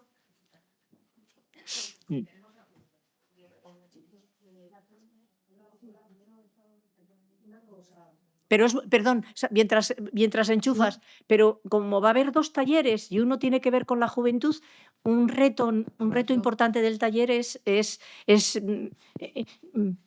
reflejar, las que sois más jóvenes, el tema de lo que es el sentimiento de las mujeres jóvenes en este momento, para recogerlo. Quería señalar varias cosas. Para mí. Asturiana, por cómo habla. Sí, de Cangas de Onís, la primera capital del reino. Aunque vivo en Oviedo, ¿eh? Que quede claro, Matilde. Quería decir, para mí es muy importante el lenguaje inclusivo. Y aquí varias mujeres que han estado en la mesa utilizan a la hora de hablar nosotros, nosotros. Yo, por ejemplo, para mí el masculino genérico no me representa y creo que es esencial utilizar este lenguaje inclusivo. Se empieza por ahí y me parece que es fundamental. Después, me parece muy bien que el ayuntamiento haya participado, subvencione, no subvenciona porque es muy rácano a la hora de dar dinero, pero quiero recordar que yo pertenezco empadronada a un ayuntamiento como es el de Oviedo, donde el PP nada más que ha llegado, lo primero que ha quitado ha sido la Concejalía de Igualdad. Eso ya dice mucho en un ayuntamiento, ¿eh? O sea que imagínate, cuando vamos al 8M, ellas nunca utilizan el color morado, sacan un determinado cartel y hablan de respeto. Es difícil que hablen. Si hablan de igualdad, lo utilizan como un término no lo mismo que lo utilizamos las feministas. Y después, los derechos son universales para las mujeres y para las niñas, pero están cercenados todavía. Vivimos en una sociedad todavía muy patriarcal y muy machista. Y te lo digo yo, que pertenezco a Mujeres de la Escandalera, y que a lo largo de la semana nos tenemos que concentrar 2 o 3 veces porque muchas mujeres no las matan, son asesinadas por una sociedad todavía machista, porque el machismo es el que mata y el machismo en esta sociedad patriarcal todavía sigue existiendo. Y después, en cuanto a corresponsabilidad, oye, los trabajos más feminizados, más precarios, peor pagados, son los de cuidados. Y todavía no hemos avanzado mucho en eso. Se ha hecho muchísimo, pero todavía falta muchísimo dar ese gran paso. Y muchas gracias por tu intervención. Nos ha gustado, o al menos a mí me ha gustado. Gracias a ti por la tuya, que creo que vamos en la misma dirección. Sí, el lenguaje inclusivo, y además vais a hablar hoy o mañana, es un tema fundamental. Mi opinión personal es que el lenguaje, porque esto ya lo hicimos en los años 80, dentro del primer plan de igualdad, y el segundo plan de igualdad hablaba de cómo se hacía el lenguaje donde se reconocía a las mujeres y se mandó a la Real, esto lo hizo Carlota Bustelo y yo era su ministra, se mandó a la Real Academia de la Lengua para que nos dijera, y se mandó a todos los ministerios, por ejemplo en el Ejército, con el tema, cómo se hace el lenguaje inclusivo en los ejércitos. Se mandó a todos los ministerios y todo eso se mandó a la Real Academia y tal. Y entonces el lenguaje inclusivo a veces no lo trabajamos por decir todos y todas. Estoy en desacuerdo con todes. Menos mal que ya se ha ido la moda, pero todas y todos. A lo mejor es decir ciudadanía y no decir ciudadanos y ciudadanas. Es decir, el lenguaje español es tan rico que si hubiera aquí una filóloga, diría, la obligación de cualquier lengua es someterla a la ley del ahorro. Es decir, a no duplicar por duplicar. La ley del ahorro nos ayuda a coger de nuestra riqueza, no decir a lo mejor hombres y mujeres, sino decir todas las personas. No decir ciudadano y ciudadana, señor y señora, ciudadanía. Es decir, eso es lo que nos dijo la Real Academia y se trabajó y se hizo una guía. Después de eso, ya sabes, el fallo que tenemos, yo digo que los españoles un poco más que otros, es que lo guardamos en el olvido, se nos olvida y entonces hay que volverlo a recordar. Pero sí al lenguaje inclusivo y sí al lenguaje inclusivo lo más inteligente posible. Que cuando utilizamos ciudadanía es femenino, cuando utilizamos y eso nos lo dijo la Real Academia, ¿no? Y con lo otro que dices, totalmente de acuerdo. Es que por eso ponía yo el ejemplo del cuidado, pero te diré algo más. Algunas veces, reunida con colectivos de mujeres, decían, Meca, Matilde, Meca es asturiano, ahora resulta que por oposición ya somos más jueces y fiscales mujeres que hombres. Dice, pero oye, han empezado a hacer una presión los poderes fácticos, como yo digo algunas veces, los que están todavía más arriba, porque todavía no hemos llegado al techo de cristal, como de que la sociedad desvalore un lugar que se ha feminizado. En el sector público, en la educación, hay más mujeres que hombres en este momento. Una tendencia a desvalorar. En la sanidad, hombres, más mujeres que hombres. Una tendencia a desvalorar, que es la parte cualitativa. Por eso es que no hay que dar por terminada una lucha. Eso es como una cadena. Es como la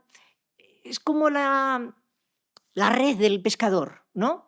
Bueno, puede salir a faenar para cazar tiburones, pues la red es muy amplia, pero no te va a servir para cazar sardinas. Entonces la red más tupida, hay que ir avanzando en redes más tupidas para ir protegiendo las cosas que vamos haciendo, ¿no? Y desde luego, yo insisto, aunque mi amiga de Madrid dice este tema de los espacios, ¿no? Que no le interesan a los jóvenes. A lo mejor no le interesan los espacios de una determinada manera o vinculados a la política, pero los espacios para que yo, que soy tornera y que me ha costado, que soy bombera y que me ha costado tanto, ¿por qué siguen apareciendo unas presiones para debilitar, ¿no? Aquí en Asturias vivimos la lucha del retorno de las mujeres a la mina. Acompañamos a las mujeres que volvieron a casar desde el Instituto de la Mujer y yo a veces le decía, ¿tú para qué quieres entrar ahí abajo? Y yo incluso le decía, yo una vez entré y a mí no me han tocado el culo nunca más. Tanto, porque claro, como son esos cuadrantes de madera que hace de escaldaños para bajar de una chimenea o no sé cómo se llama, ¿no? a para abajo, pues el pobre compañero decía, no te preocupes, yo digo, es que no llego, mi pata es más corta, no llego para el siguiente escalón, no te preocupes, baja, y vale, mi culete en sus manos. A mí no me han tocado el culo nunca más tantas veces y de forma tan continuada como bajando por una chimenea de una mina. Y dices, bueno, pues a lo mejor no, pero objetivamente el conquistar ese espacio pues era importante, a lo mejor en otro momento son otros, pero lo cierto es que se puede conseguir un logro estadísticamente, pero ese logro no está enraizado mientras no está conquistado cualitativamente. Entonces, bueno, esto es, bueno, que siempre tenemos más trabajo que los hombres. Bueno, pues. Fíjate qué curioso. Ahora va a hablar una compañera. Que estamos en un hotel donde hay barreras arquitectónicas.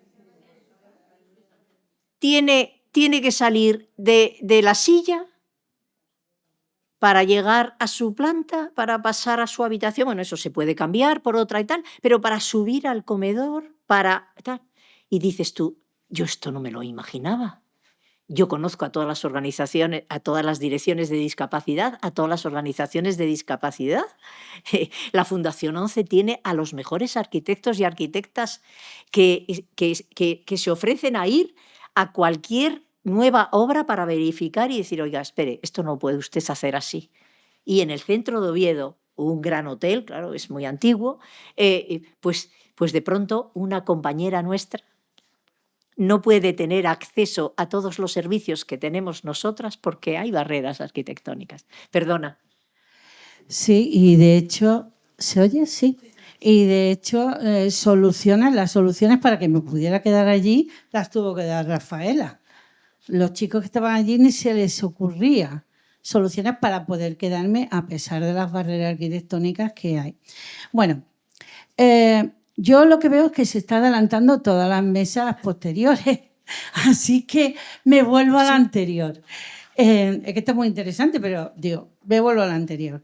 Entonces, yo lo que quería decir es que no solo las mujeres transforman los barrios, sino que las mujeres, y fundamentalmente las mujeres vecinales, lo que han hecho y hacen es construir las ciudades. Porque mientras los hombres, como tú me bien has dicho, y se te ha faltado alguna cosita porque no eres del movimiento vecinal y yo lo apuntaré.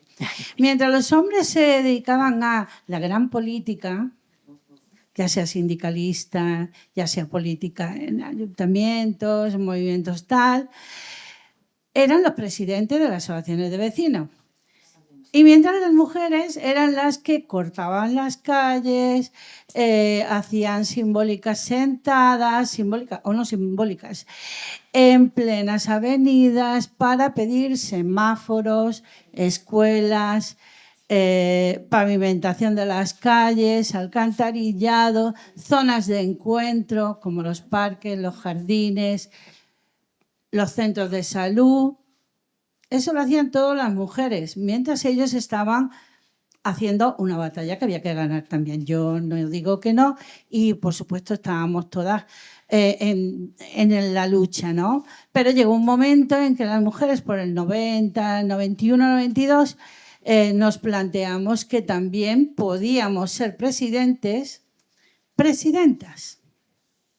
porque el lenguaje inclusivo tiene muchísimos años.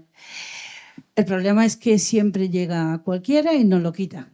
Y empieza a decir presidente o empieza a decir, en vez de mujeres o lo que tú has dicho, ciudadanía, dice ciudadano y dice que está completo. Y eso lo vamos a ver si estos ganan y no continúo por ahí. Entonces, las mujeres sí que construyen y han construido las ciudades. Han dicho que el alumbrado tiene que ser un alumbrado consciente. Han dicho y han propuesto que se tiene que mirar la ciudad como una ciudad con mirada violeta. Y se estudia ya en arquitectura y en ingeniería y tal.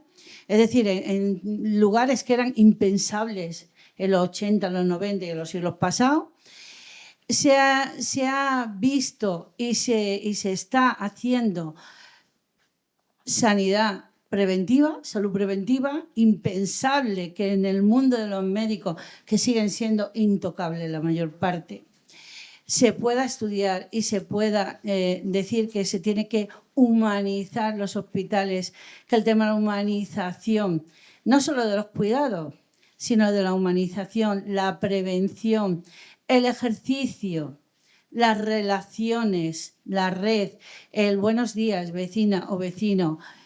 Todo esto tiene un valor, como tú has dicho, muy importante. Todo esto, pues lo hemos hecho las mujeres. Perdona, pero las mujeres de los barrios. Que además trabajamos fuera. O sea, no significa que te quedes. Todo esto lo hemos hecho. Sin embargo, no le damos valor. A no ser que alguien venga y lo diga. Y si es un hombre, mejor.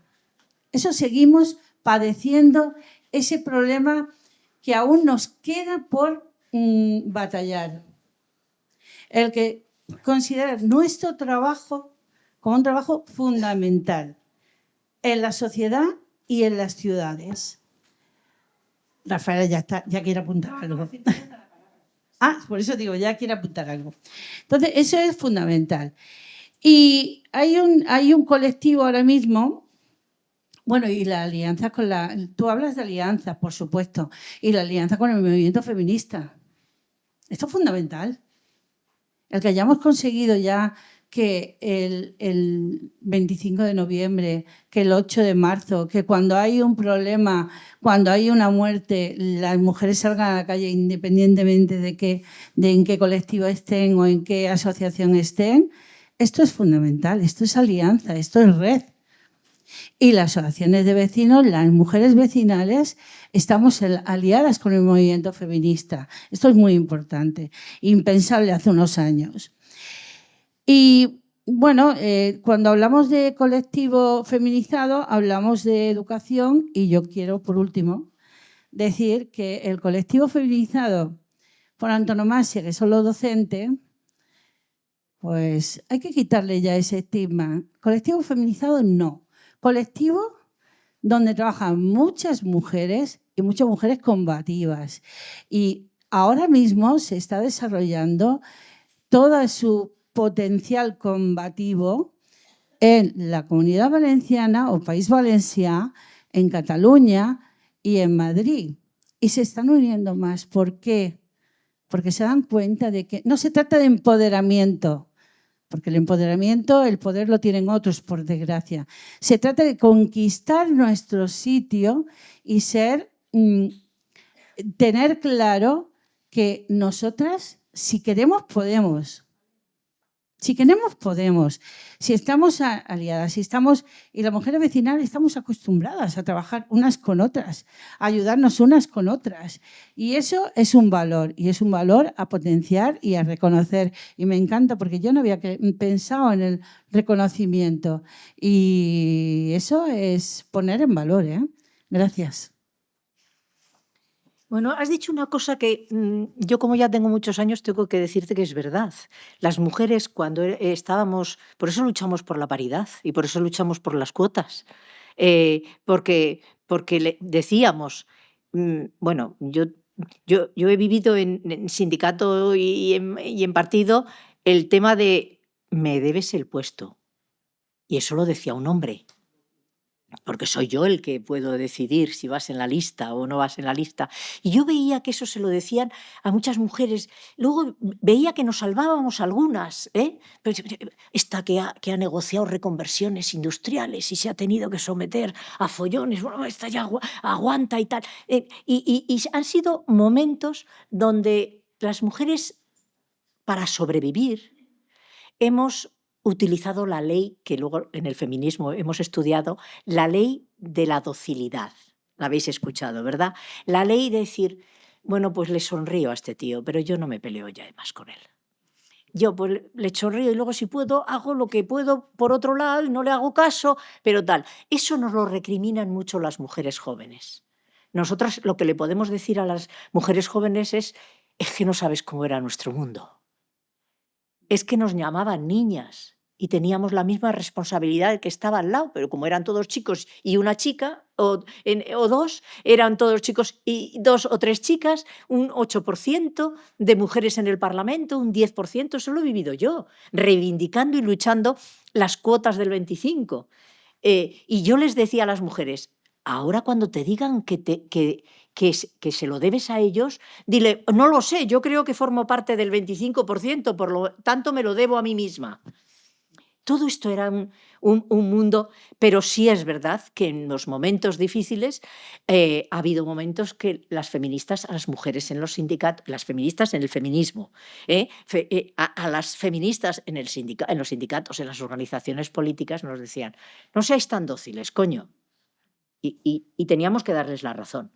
Y solo le decíamos, es que para sobrevivir en un mundo rodeado de hombres y en unas organizaciones muy masculinas, pues nos ha tocado a veces decir dócil. Y ya has dicho una cosa muy importante que yo la repito, por favor, hay que escribir todo lo que se hace, porque si no otros lo cuentan.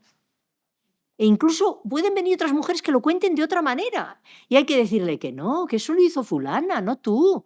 Que eso es importante, solo para la verdad o para la mayor verdad.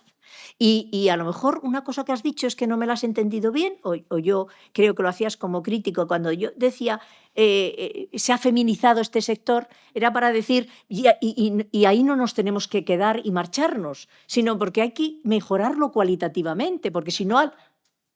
La palabra, quitar sector. Quitar esa palabra. Quitar sector.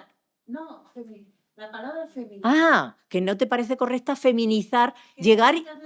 Vale, pues donde hay mayoría de mujeres.